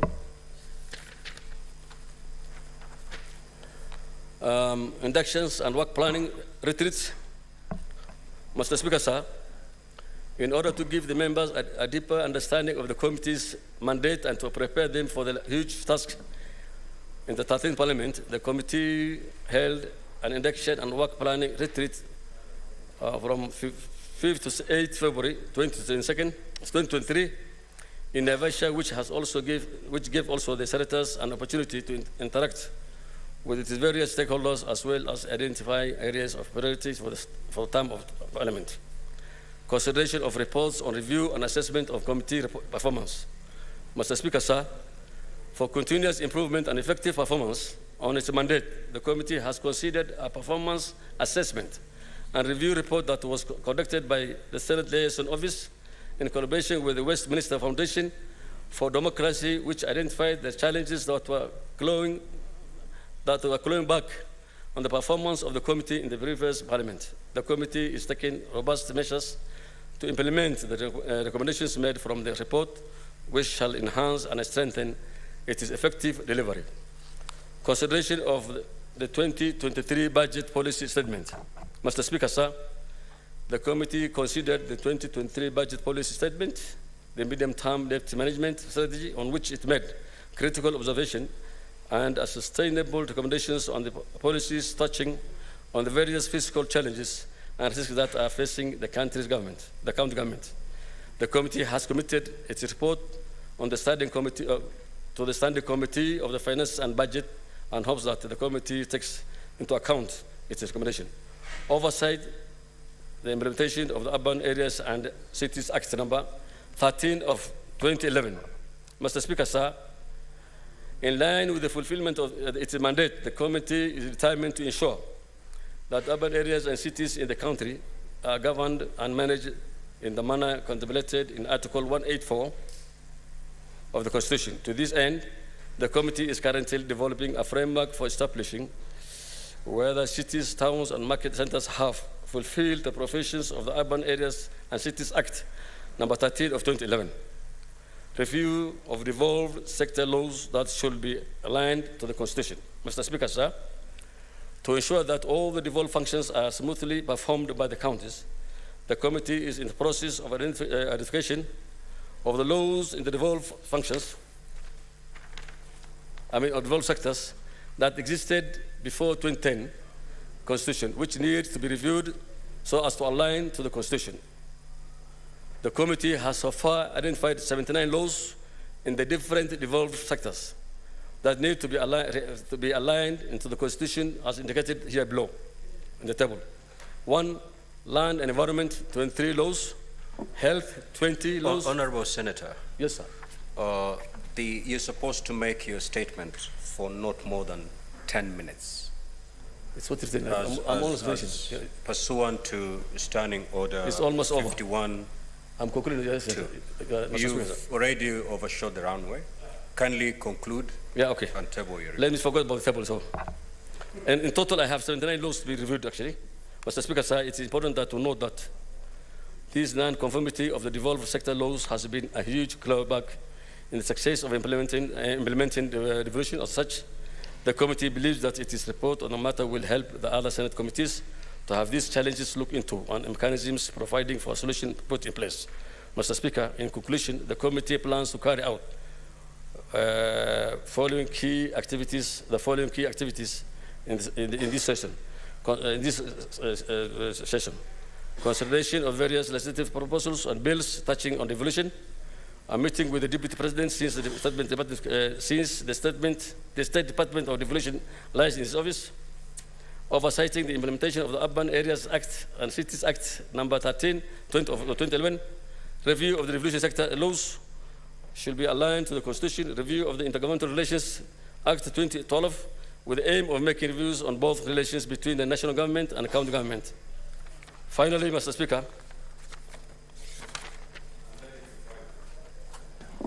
let it be final. Sorry? Yeah, your statement. Undertake county visits to ascertain the status of various issues that are under the committee's mandate, and e.g. ascertaining of the implementation of the county headquarters whose constructions was being supported by the national government, regular retreats with the key stakeholders, other non-state actors, i.e. the Society of Clerks at the table, the Kenya Private Sector Alliance, the Katiba Institute, etc., to ensure maximum engagement and collaboration that will steer the success of devolution. The committee shall also undertake other activities that are generally aimed at strengthening devolution. Finally, I wish to appreciate the Office of the Speaker, the Senate leadership, and Office of the Clerk of the Senate for the steadfast support they have accorded this committee. Thank you, Mr. Speaker. The Chairperson, Standing Committee on Education. Clerk, kindly time 10 minutes. Beyond that, let the microphone be switched automatically. Thank you, Mr. Speaker, though that will be disadvantageous to me. I want to make a statement, Mr. Speaker, relating to the activities of the Standing Committee on Education pursuant to Standing Order number 56-1B for the period between 14th of October 2022 and 30th March 2023. Mr. Speaker, sir, I rise pursuant to Standing Order number 56-1B to make a statement relating to the activities of the Standing Committee on Education for the period between 14th of October 2022 and 30th March 2023. Honorable Speaker, the Standing Committee on Education is established under Standing Order 2228-3 of the Senate Standing Orders and is mandated to consider all matters related to education and training. During the period under review, the committee held a total of 24 sittings, during which it considered 3 bills, 11 statements, 1 public petition, and tabled 1 report. 1 bills. Honorable Speaker, during the reporting period, the committee considered the following 3 bills. A, the County Vocational Education and Training Bill 2022. Honorable Speaker, the County Vocational Education and Training Bill 2022 was referred to the committee on the 8th of November 2022 following its introduction in the Senate by way of first reading. The conflict participation and Standing Order 145.5 of the Senate Standing Orders and prepared its report, which was subsequently tabled in the Senate. B, the Learners with Disabilities Bill 2023. The Learners with Disabilities Bill 2023 was referred to the committee on 7th March 2023, and the committee consequently facilitated public participation and has prepared its report, which is currently undergoing consideration and will be tabled in the Senate this week. C, the Kenyan Sign Language Bill 2023. Honorable Speaker, the Kenya Sign Language Bill 2023 was introduced in the Senate on 22nd March 2023 and thereafter stood committed to the Committee on Education pursuant to the provisions of Article 118 of the Constitution and Standing Order 145.5 of the Standing Orders of the Senate. The committee has invited interested members of the public and stakeholders to submit their representations on the bill for consideration during preparation of its report. 2 statements. Mr. Speaker, sir, during the reporting period, 11 statements were sought from the committee, and the committee considered and concluded 7 of these statements. In considering the said statements, the reports and responses received by the committee were shared with the respective senators who were also invited to attend and participate in the committee meetings. Honorable Speaker, the committee is currently considering the following 4 remaining statements and will conclude within the next 2 weeks. The reversal of delocalization of teachers policy in Embu County by the Teacher Service Commission sought by Senator Mundigi. B, Kenya and academic institutions out. C, status of Kaimosi Friends University sought by Senator George, received from the Council of Governors and the Salaries and Remuneration Commission, SRC, on the plight of ECDE teachers and caregivers in the counties countrywide. The committee believes that these county visits will also provide first-hand evidence and avail an opportunity for extended public participation. Honorable Speaker, in conclusion, I wish to thank your office and the office of the Clerk of the Senate for the continuous support extended to the committee in the conduct and execution of the mandate. Lastly, I wish to thank the members of the committee for their diligence and contributions during committee activities. I thank you, the perfect example of keeping time. Thank you very much.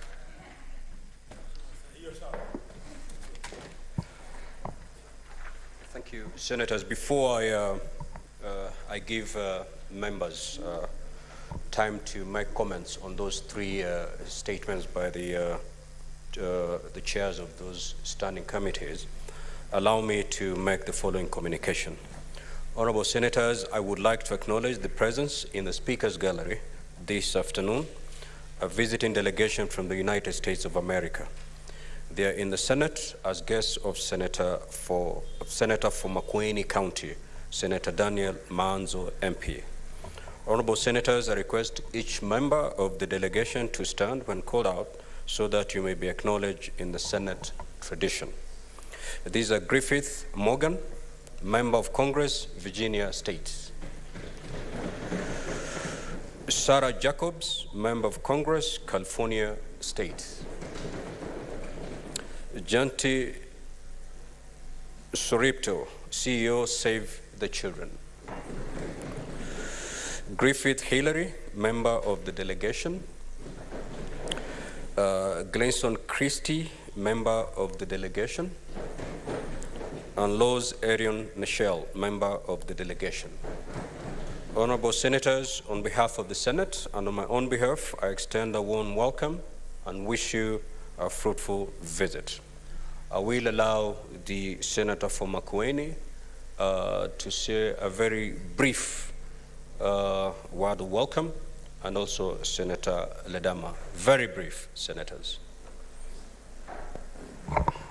Thank you, Mr. Speaker. Mr. Speaker, we are very delighted to welcome this team. There's a bigger team, Mr. Speaker. There are 26 of them, and yesterday went to Turkana County, particularly Kakuma Camp. They are in a mission in the country to promote education and especially disadvantaged children. That's why they are accompanied by the CEO of Save the Children Fund of the United States. In fact, Mr. Speaker, I'm a beneficiary of Save the Children Fund UK, which took me to school through Starehe Boys Center, then be fundraised by Princess Anne. And they are concentrating on the plight of the children and their education in the Kakuma camp and any other camps in the country, and any other disadvantaged children who deserve education, Mr. Speaker.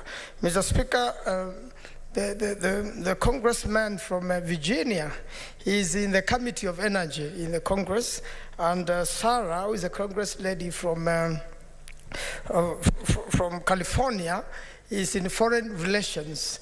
And the congressmen and women have teamed up with those other organizations so that they can do something for Africa and for the children of Africa and the rest of the world in relation to education as their passion. And they also visited Masai Mara and are going to be here for a few more days, and will visit other places. Recently, Senator Chris Coons was in town, and I was lucky to host him in one of the occasions for dinner, and you know, he did a lot of work in the bipartisan process we are looking at the country. If you look at the current congressman and congresswoman, they are also from two different political parties. One is a Republican, the other one is a Democrat, and they are very bipartisan, even the way they conduct activities when they are serving the nation and serving the world. So, Mr. Speaker, I take this opportunity to welcome them, and I'm sure one or two other senators will join us as we have a cup of tea after this so that they can interact more. I thank you, Mr. Speaker.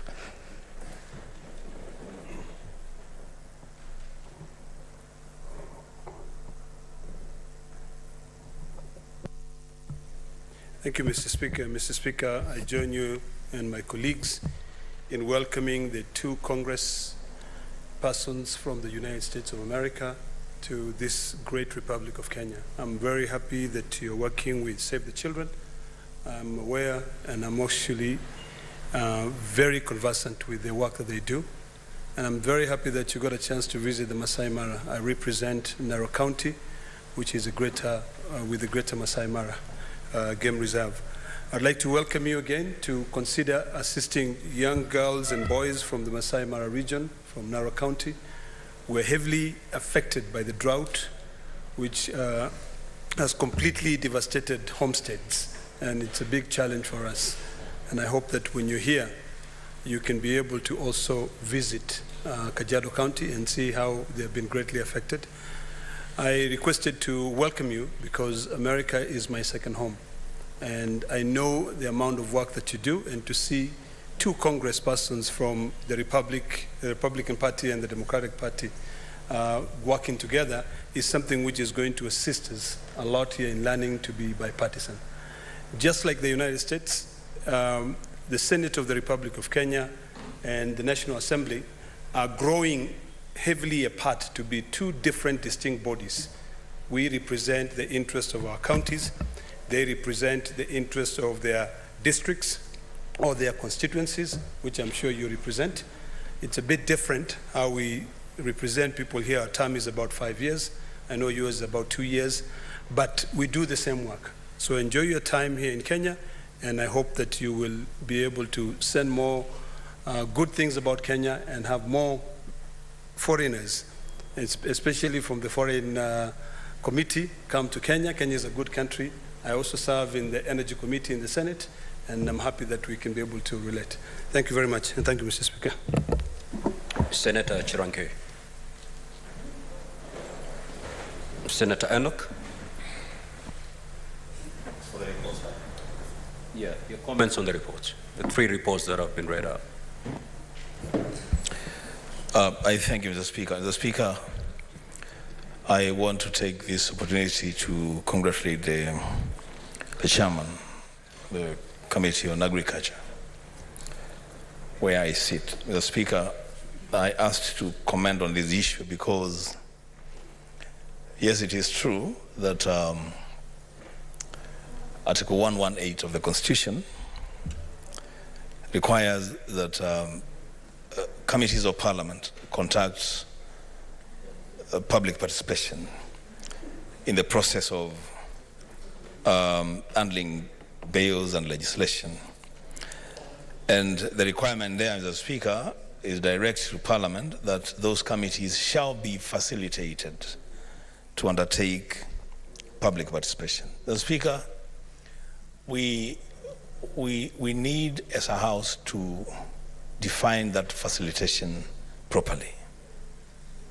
Because, the Speaker, in the process of dealing with one of those bills there, that committee almost landed into some trouble.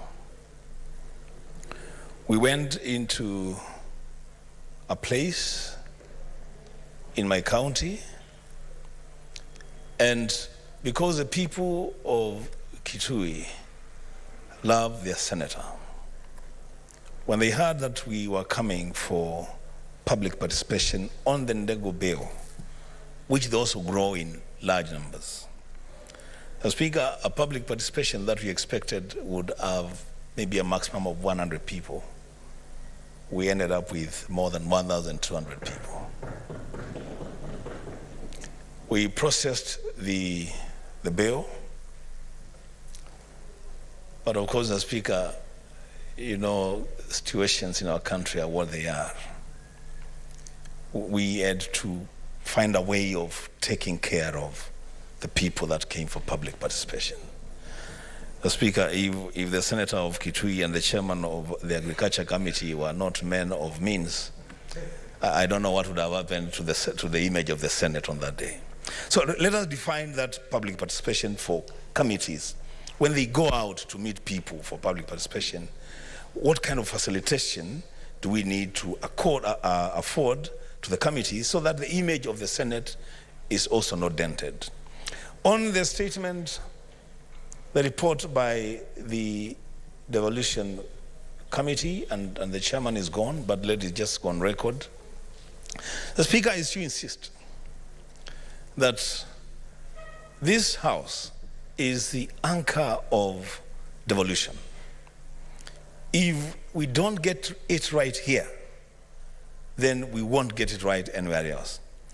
In that report, I would have wanted to hear the Speaker, and it's not late, they can do it in the second, the next report. Situations where the committee, suo motu, on their own motion, reach out to county governments. And you know, county governments, we talk about county governments, we talk about the executive and the assemblies. And the places to engage the Speaker for the benefit of the committee would be the COG. They should have a lot more conversations with the COG and the county assemblies forum, so that they understand what issues the assemblies and the executives are going through and see how to intervene before we get to levels of impeachment and other instances that may not paint devolution in very good light. So, Speaker, I thank you. Senator Mungatana. Thank you, Mr. Speaker. Mr. Speaker, I wanted to comment on the statement by the Committee on Agriculture. Mr. Speaker, my congratulations to the work they have done so far. But just a brief one and a quick one, Mr. Speaker. The committee omitted a very critical issue which I wanted to hear on. Mr. Speaker, like the previous honorable member who has spoken, I think the committees and the committee chairman, because they will read this on record, they need to know that we are very concerned as a Senate that a lot of money is remaining at the headquarters of the Ministry of Agriculture. And yet, agriculture is a devolved function, Mr. Speaker. We want to hear what efforts the chairman is making with his Committee of Agriculture to ensure that more money is coming down, because we have continued to have this complaint, we have continued to raise this concern, and where we can connect and put matters on record, Mr. Speaker, we are not seeing movement. It's not enough, Mr. Speaker, for the chairman to come and tell us we processed 2, 3, 4 bills, we did this and the other statements. What about their own suo motu movement to make sure that the anchor of agriculture is actually devolved, Mr. Speaker? 70% of the people of Kenya are employed in that sector. And these are in the counties, not in the towns. And we are not hearing much going on, Mr. Speaker, from their side. Mr. Speaker, we need to hear this in their next report. How have they engaged? with the COG, how much money is coming down, and how are we benefiting in the counties, Mr. Speaker? In particular, rural counties like Tana River County, Mr. Speaker, we need the money to come away from the national government where the policymakers, and it should roll down to the counties. I thank you, Mr. Speaker. Thank you. We are now moving to statements pursuant to Standing Order 52-1. Senator Crystal Asige.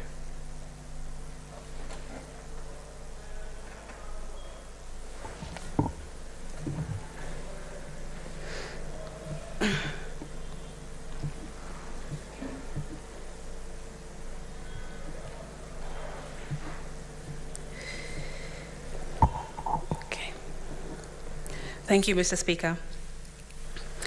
Mr. Speaker, I rise pursuant to Standing Order 52-1 to make a statement of topical concern commemorating World Autism Awareness Day and Month.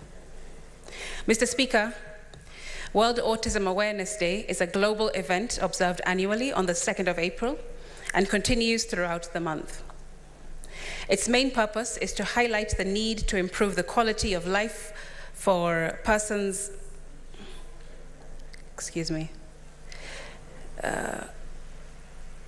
I'll go again.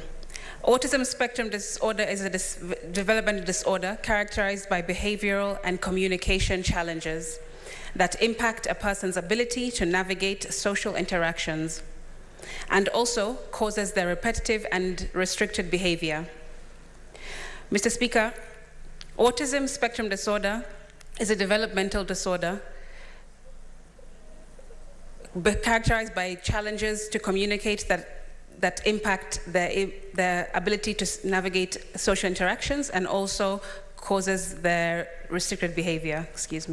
The first historical appearance of the word autism was made in 1911 by the psychiatrist Eugene Bleuler. It was in 1943 when pediatric psychiatrist Dr. Leo Kanner characterized autism as a social and emotional disorder. And in 1944, Hans Asperger published his article where he described autism as a disorder of normal intelligence children who simply have difficulty with social and communication skills. These articles were an important contribution to the studies that helped to classify autism as a disorder, separate from schizophrenia.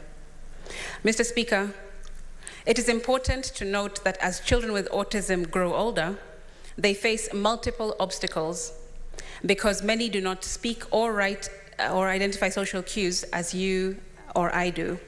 They often become targets for bullies or are excluded altogether. Children with autism are also vulnerable to kidnapping, getting lost, or even drowning because they are prone to wander from homes and schools. Because of their inability to communicate, they struggle to tell someone their name, where they're from, or where they live. Additionally, autistic adults in our neurotypical society are more likely to be isolated, uneducated, underemployed, or unemployed completely. Mr. Speaker, only recently has autism spectrum disorder become recognized in Kenya. It is true that some behaviors of those with autism can be eccentric and therefore misunderstood, but they are not violent or evil. Luckily, over the past few years, autism awareness has slowly spread throughout the country. Global statistics show that 1 in 88 children will be diagnosed with autism, but it is even more alarming to note that more children will be diagnosed as autistic than with cancer, AIDS, and diabetes combined.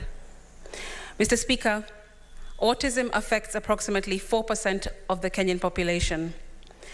And in an effort to be inclusive of autistic learners, the first unit was established in City Primary School in Nairobi in September 2003 by a group of parents with autistic learners.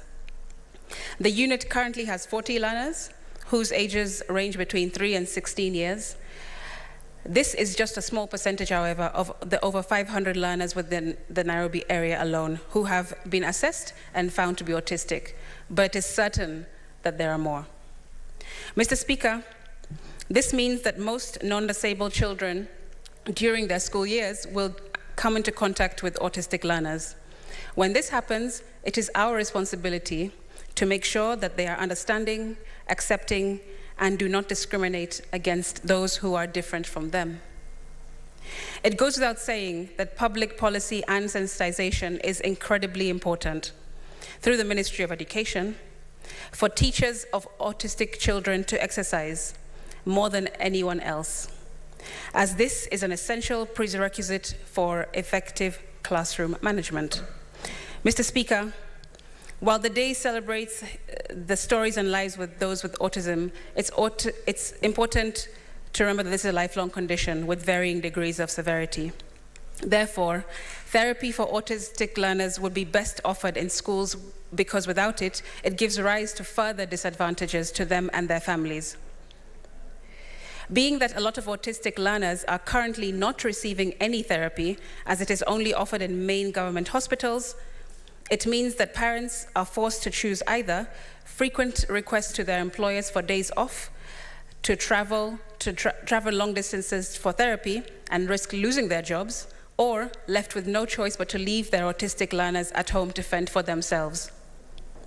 This is an unfair choice to be forced to make and can be resolved through integration in schools, inclusivity and medical support right there in government schools, which have a better footprint across the country. With schools being in charge of educational progress and consistency with regard to attendance and interventions, a lot of autistic learners can grow up to be successful and independent members of society once therapy is made accessible and affordable to them within schools. Mr. Speaker, integration is also for protection. Those on the spectrum are beaten, hidden away, tied to trees, bedposts for the day, or killed because it is believed that they are demon-possessed. The UK is one of the few countries that have successfully implemented legislation to ensure that learners with neurodiverse conditions receive consistent therapy within schools. Mr. Speaker, in conclusion, I wish to underscore the need for us to create legislation that enhances the lives of persons with autism, to promote autism awareness throughout April, and educate Kenyans on the signs, symptoms, and facts related to the condition. Some of my recommendations include that the Ministry of Education, in collaboration with the Ministry of Health, to provide for applied behavior therapy, also known as applied behavior analysis, as well as sensory integration therapy within school institutions, where learners with autism are enrolled. The Ministry of Education, in collaboration with the county governments through COG, to create frameworks that exclusively support learners with disabilities within the bursary allocations, so that learners with autism can also benefit as a form of affirmative action. That the Parliamentary Service Commission can also hold or support events about awareness to share their stories and have their voices heard. Mr. Speaker, you can also attend any of the several events planned throughout April to show your support as a leader in commemorating World Autism Awareness Month. Colleague senators can also speak out about autism throughout the month of April to help eliminate the stigma associated with it. The Senate's Secretariat can also use the hashtag World Autism Awareness Month to help awareness on our Senate social media pages. And the Standing Committee on Education, through the Ministry of Education, can organize campaigns to raise awareness in schools and teachers' training facilities. A great way to get kids to embrace diversity by using the opportunity that World Autism Awareness Day offers to teach our children something more about the behaviors and actions that may arise with autistic children. I thank you, Mr. Speaker. A statement pursuant to Standing Order 53-1, the Honorable Senator Cherangay is dropped.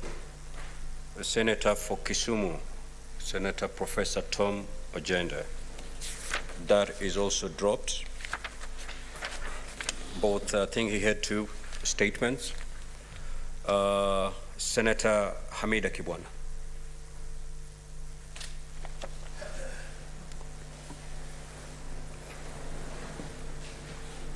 Thank you, Mr. Speaker. I have three statements, and my first statement will be on the welfare of street families and children.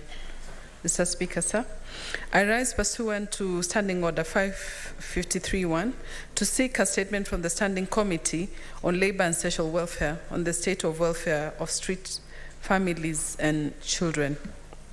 In the statement, the committee should state the number of street families and children living on the streets in the countries in Kenya, segregating this data in terms of gender.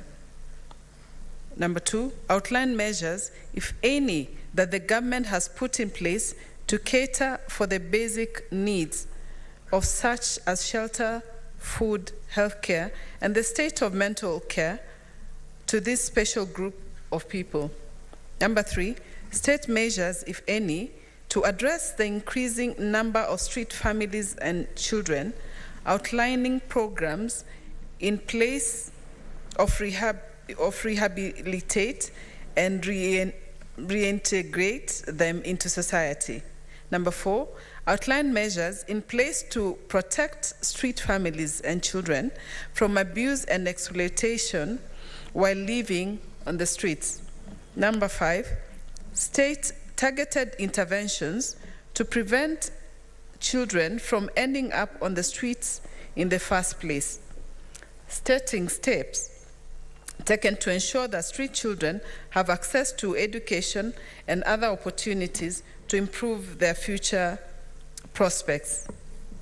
And number six, cause an audit of prevailing policies on the welfare of street families and children, proposing legislative interventions, if any, to cater to the special group of Kenyans. I will continue with the next statement.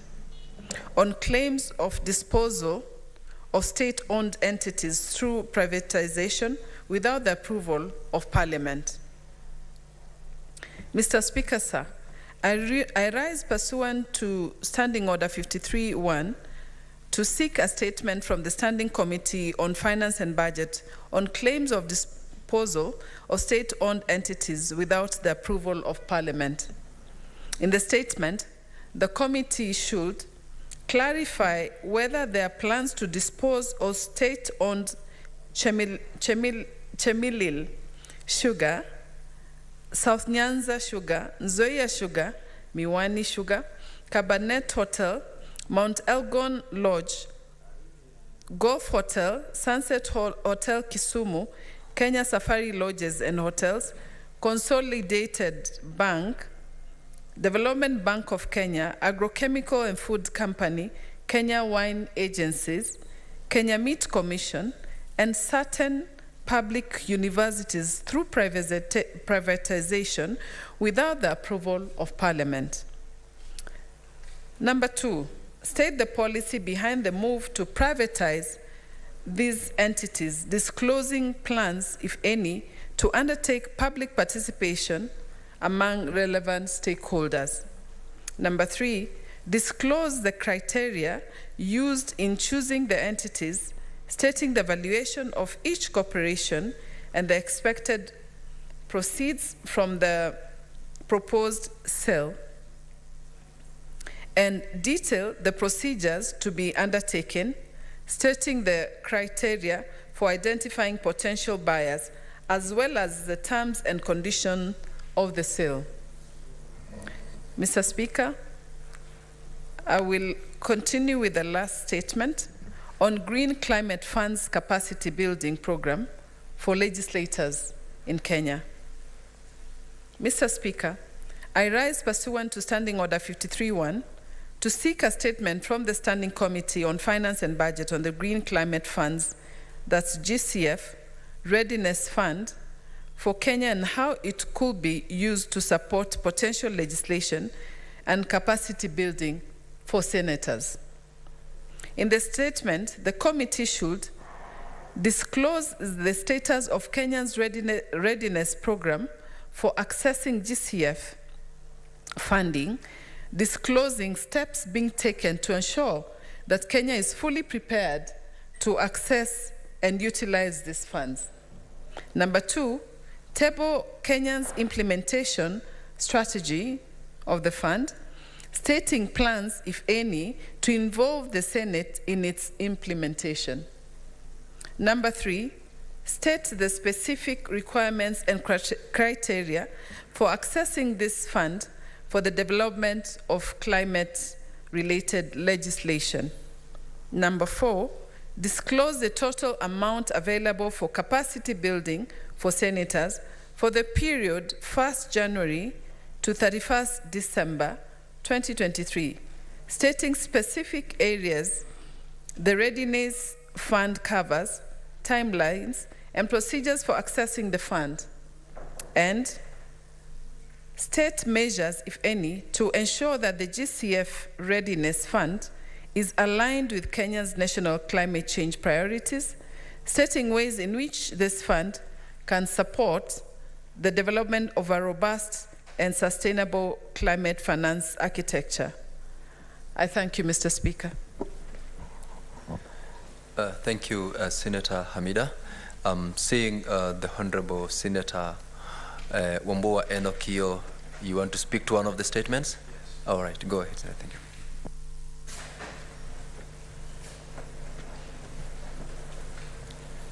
I thank you, Mr. Speaker. I actually want to speak to two, but the one on the warfare of street children.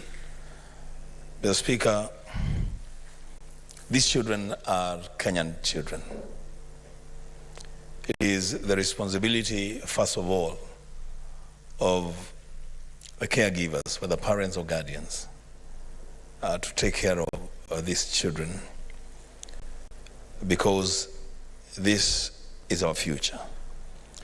In the event that then caregivers are unable to take care of these children, then that responsibility shifts to government institutions that really should take care of our children and make sure that we don't have this issue of street families and street children, give them dignity and hope in life.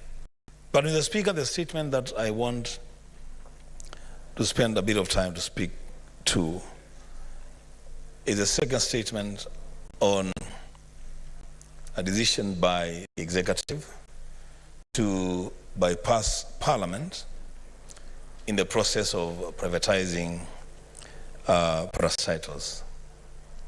The Speaker, simply defined, sustainable development is the ability of the present generation to extract benefits from our resources today in a manner that does not jeopardize the ability of future generations to extract benefits from the same resources.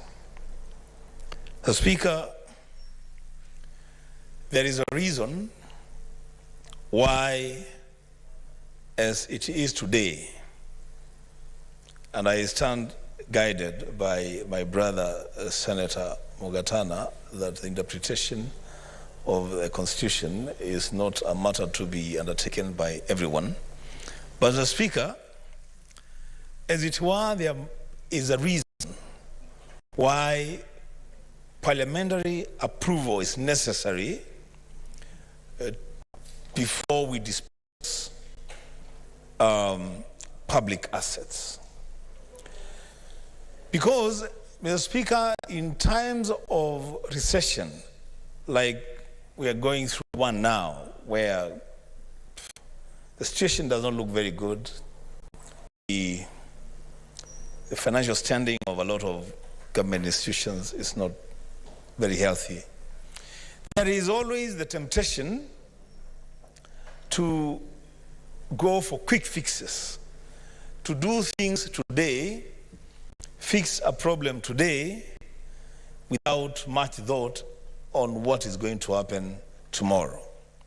Mr. Speaker, I find it completely irresponsible, and I say this advisedly, Mr. Speaker, that we may want to dispose so many parastatals now to deal with a current crisis without much regard to the benefits that the public gets from those resources now and into the future.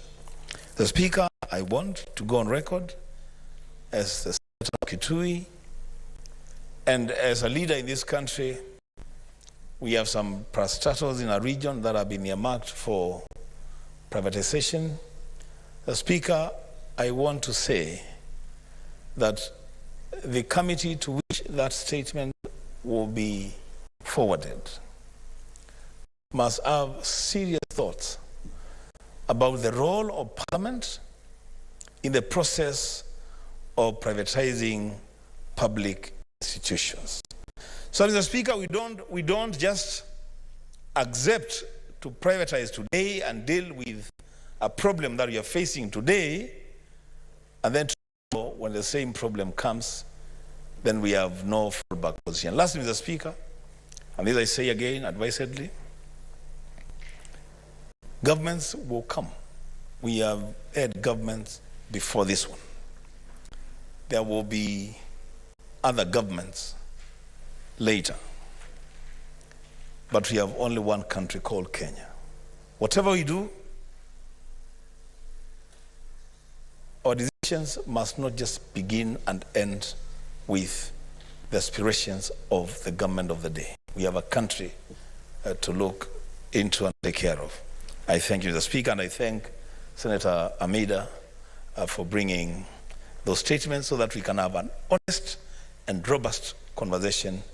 And when the matter goes the committees, I hope that senators will also find time to follow the statements there and make their contribution. I thank you, Speaker. The Honorable Senator Mogatana Danson Buya. Mr. Speaker, I want to thank you very much for giving me the opportunity to comment on Senator Asige's statement and also on the statement by Senator Hamida with regard to privatization. Mr. Speaker, I was reading the story of the wife of the founding father of Tanzania, the late Julius Nyerere, whom we hold with very high regard. Mr. Speaker, the story is told about his very wonderful mama, who is highly regarded in Tanzania and in East Africa as a whole. Amongst the 7 children that they raised together with the late president, 2 of them had mental conditions. And Mr. Speaker, I'm mentioning this to join with my colleague, Senator Asige, to fight stigmatization of people who have issues, Mr. Speaker, with their mental status. Autism, Mr. Speaker, can happen to the best of us, to the best families, to presidents, to ministers of the gospel, to ministers in cabinet, to members of parliament, to senators. We could all have children who have autism because, Mr. Speaker, the causative factors are environmental, biological, and some of them are inherent. You cannot prevent. If it is going to happen, it happens. Mr. Speaker, you have a child you love very much, but they have this repetitive behavior, like my colleague Senator Asige has said. You have this child you love very much. You smile to them, they don't smile back. They don't maintain eye contact. Mr. Speaker, they are not able to answer to their name. Over a period of time, you get that assessment from the hospital and the doctors who tell you it's autism. Mr. Speaker, we have been given the statistics. We cannot live without this part of our society. It is a sign of development. It is a sign of civilization. We take care of our weakest in our society. That is, in fact, civilization. So, Mr. Speaker, I really want us to support that statement and the committee that is going to deal with it. I pray, Mr. Speaker, that it will give very severe attention to the proposals, like putting aside a certain amount of CDF funding for education towards sustaining children who have problems, disabilities such as autism, Mr. Speaker. Also, Mr. Speaker, the committee can look at a possibility of having this second day of April to be commemorated across the counties, because the counties, Mr. Speaker, including Tana River County, they don't mention some of these things. They don't talk about them. You don't even hear, even where we have schools that are supporting the disabled, like the Hola mentally handicapped, or in Tana River County. Honorable Mungatana. Yes, Mr. Speaker. You may need to close your support to the statement. Okay. Yes. So, Mr. Speaker, I'm saying that the committee should look at possibility, Mr. Speaker, of making it mandatory for counties to commemorate this day so that we create that awareness.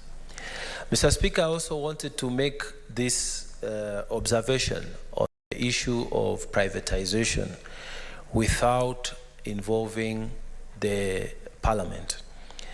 Mr. Speaker, I speak with a lot of sadness.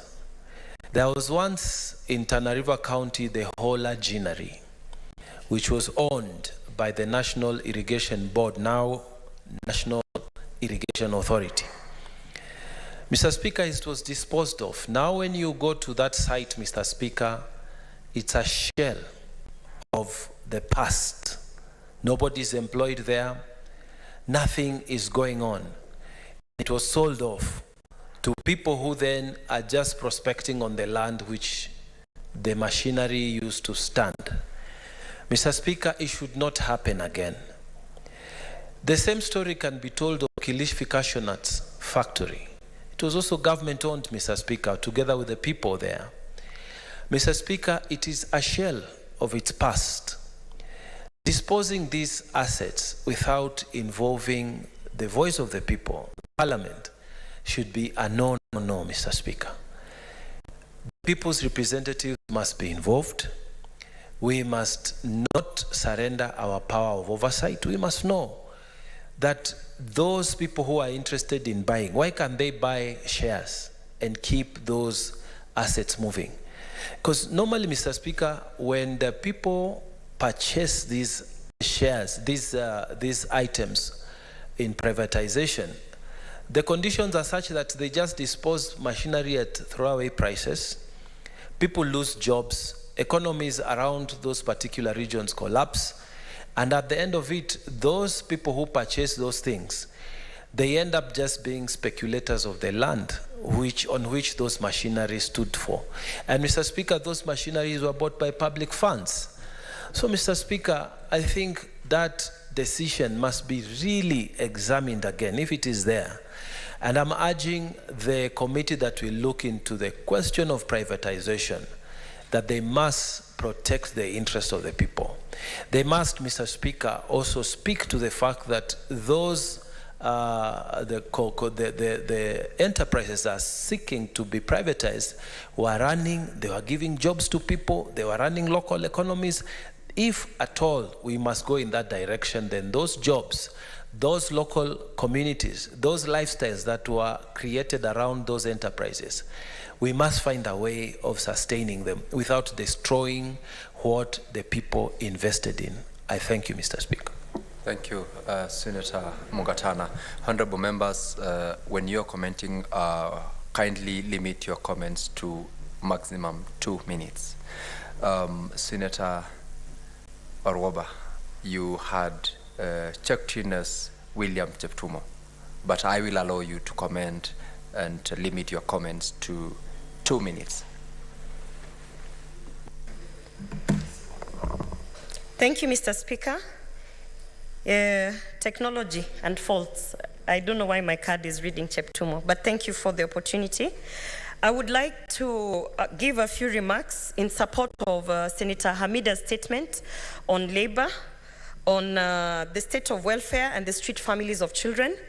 Mr. Speaker, I want to start by saying that all of us, including those of us who are here in the Senate, we are literally all one sickness away from being in the streets, Mr. Speaker. The culture that we have in Kenya nowadays is that because healthcare and the affordability of the same has become too high, is that even just one sickness can actually put a whole family out on the streets. We are having harambes to ensure that people can access medical care. We are having all sorts of desperate situations just to save one life of a family. And so when I read Senator Hamida's statement on the street families and the street children, this is a very real situation, and it can happen to any one of us sitting, even in the Senate. You can actually, I can see Senator Eddie in the House.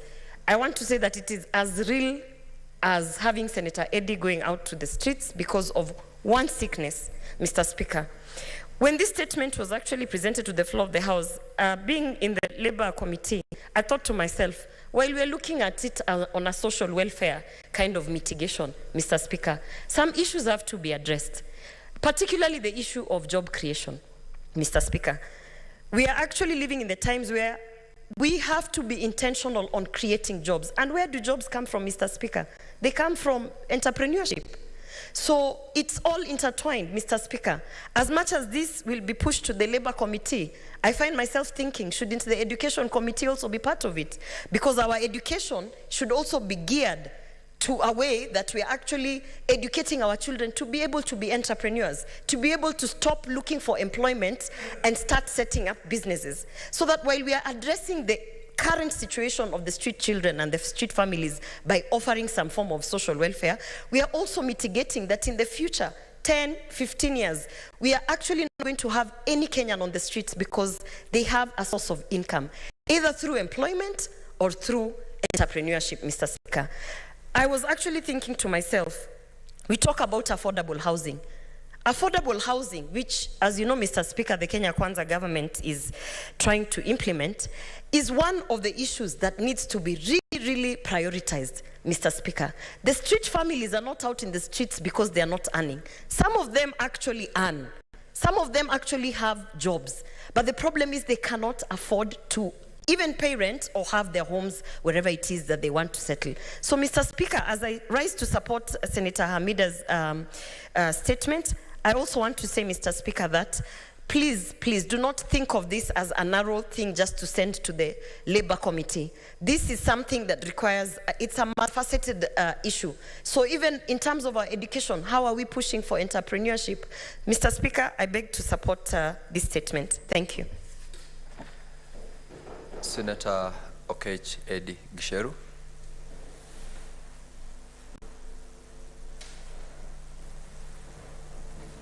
Thank you, Mr. Speaker. I'll try and be as succinct as possible. First of all, I just want to make a few comments about, and actually in support of Senator Hamida's statement on street children.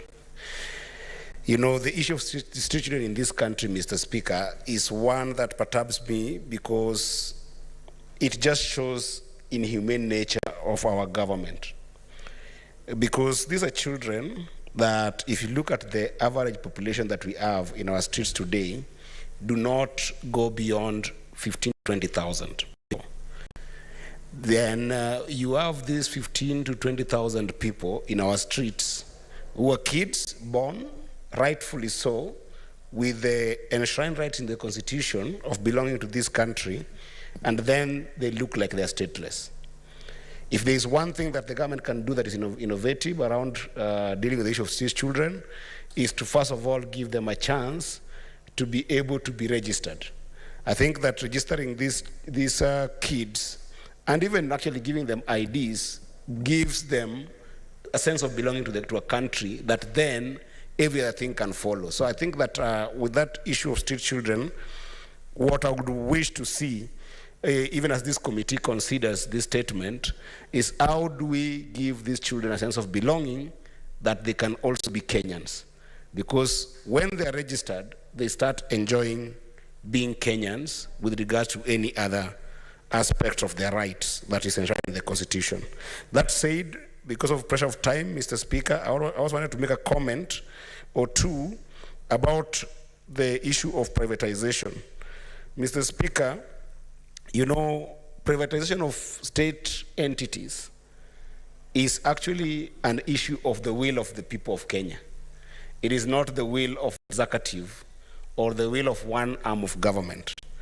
This is the highest level where sovereignty is extremely tested.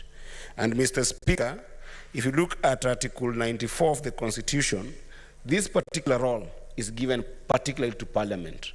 And the reason why this is important, that article in sub-article 2, Parliament manifests the diversity of the nation, represents the will of the people, and exercises that sovereignty. When you are going to talk about state institutions and state entities that have been placed as investments in different countries, like what I saw my brother, Senator Boni Alwale, talking about Zoya Sugar. You know, these are places whereby Kenyans invested both emotionally and economically to the extent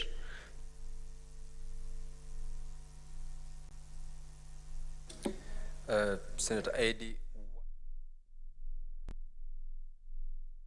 1 minute, clock.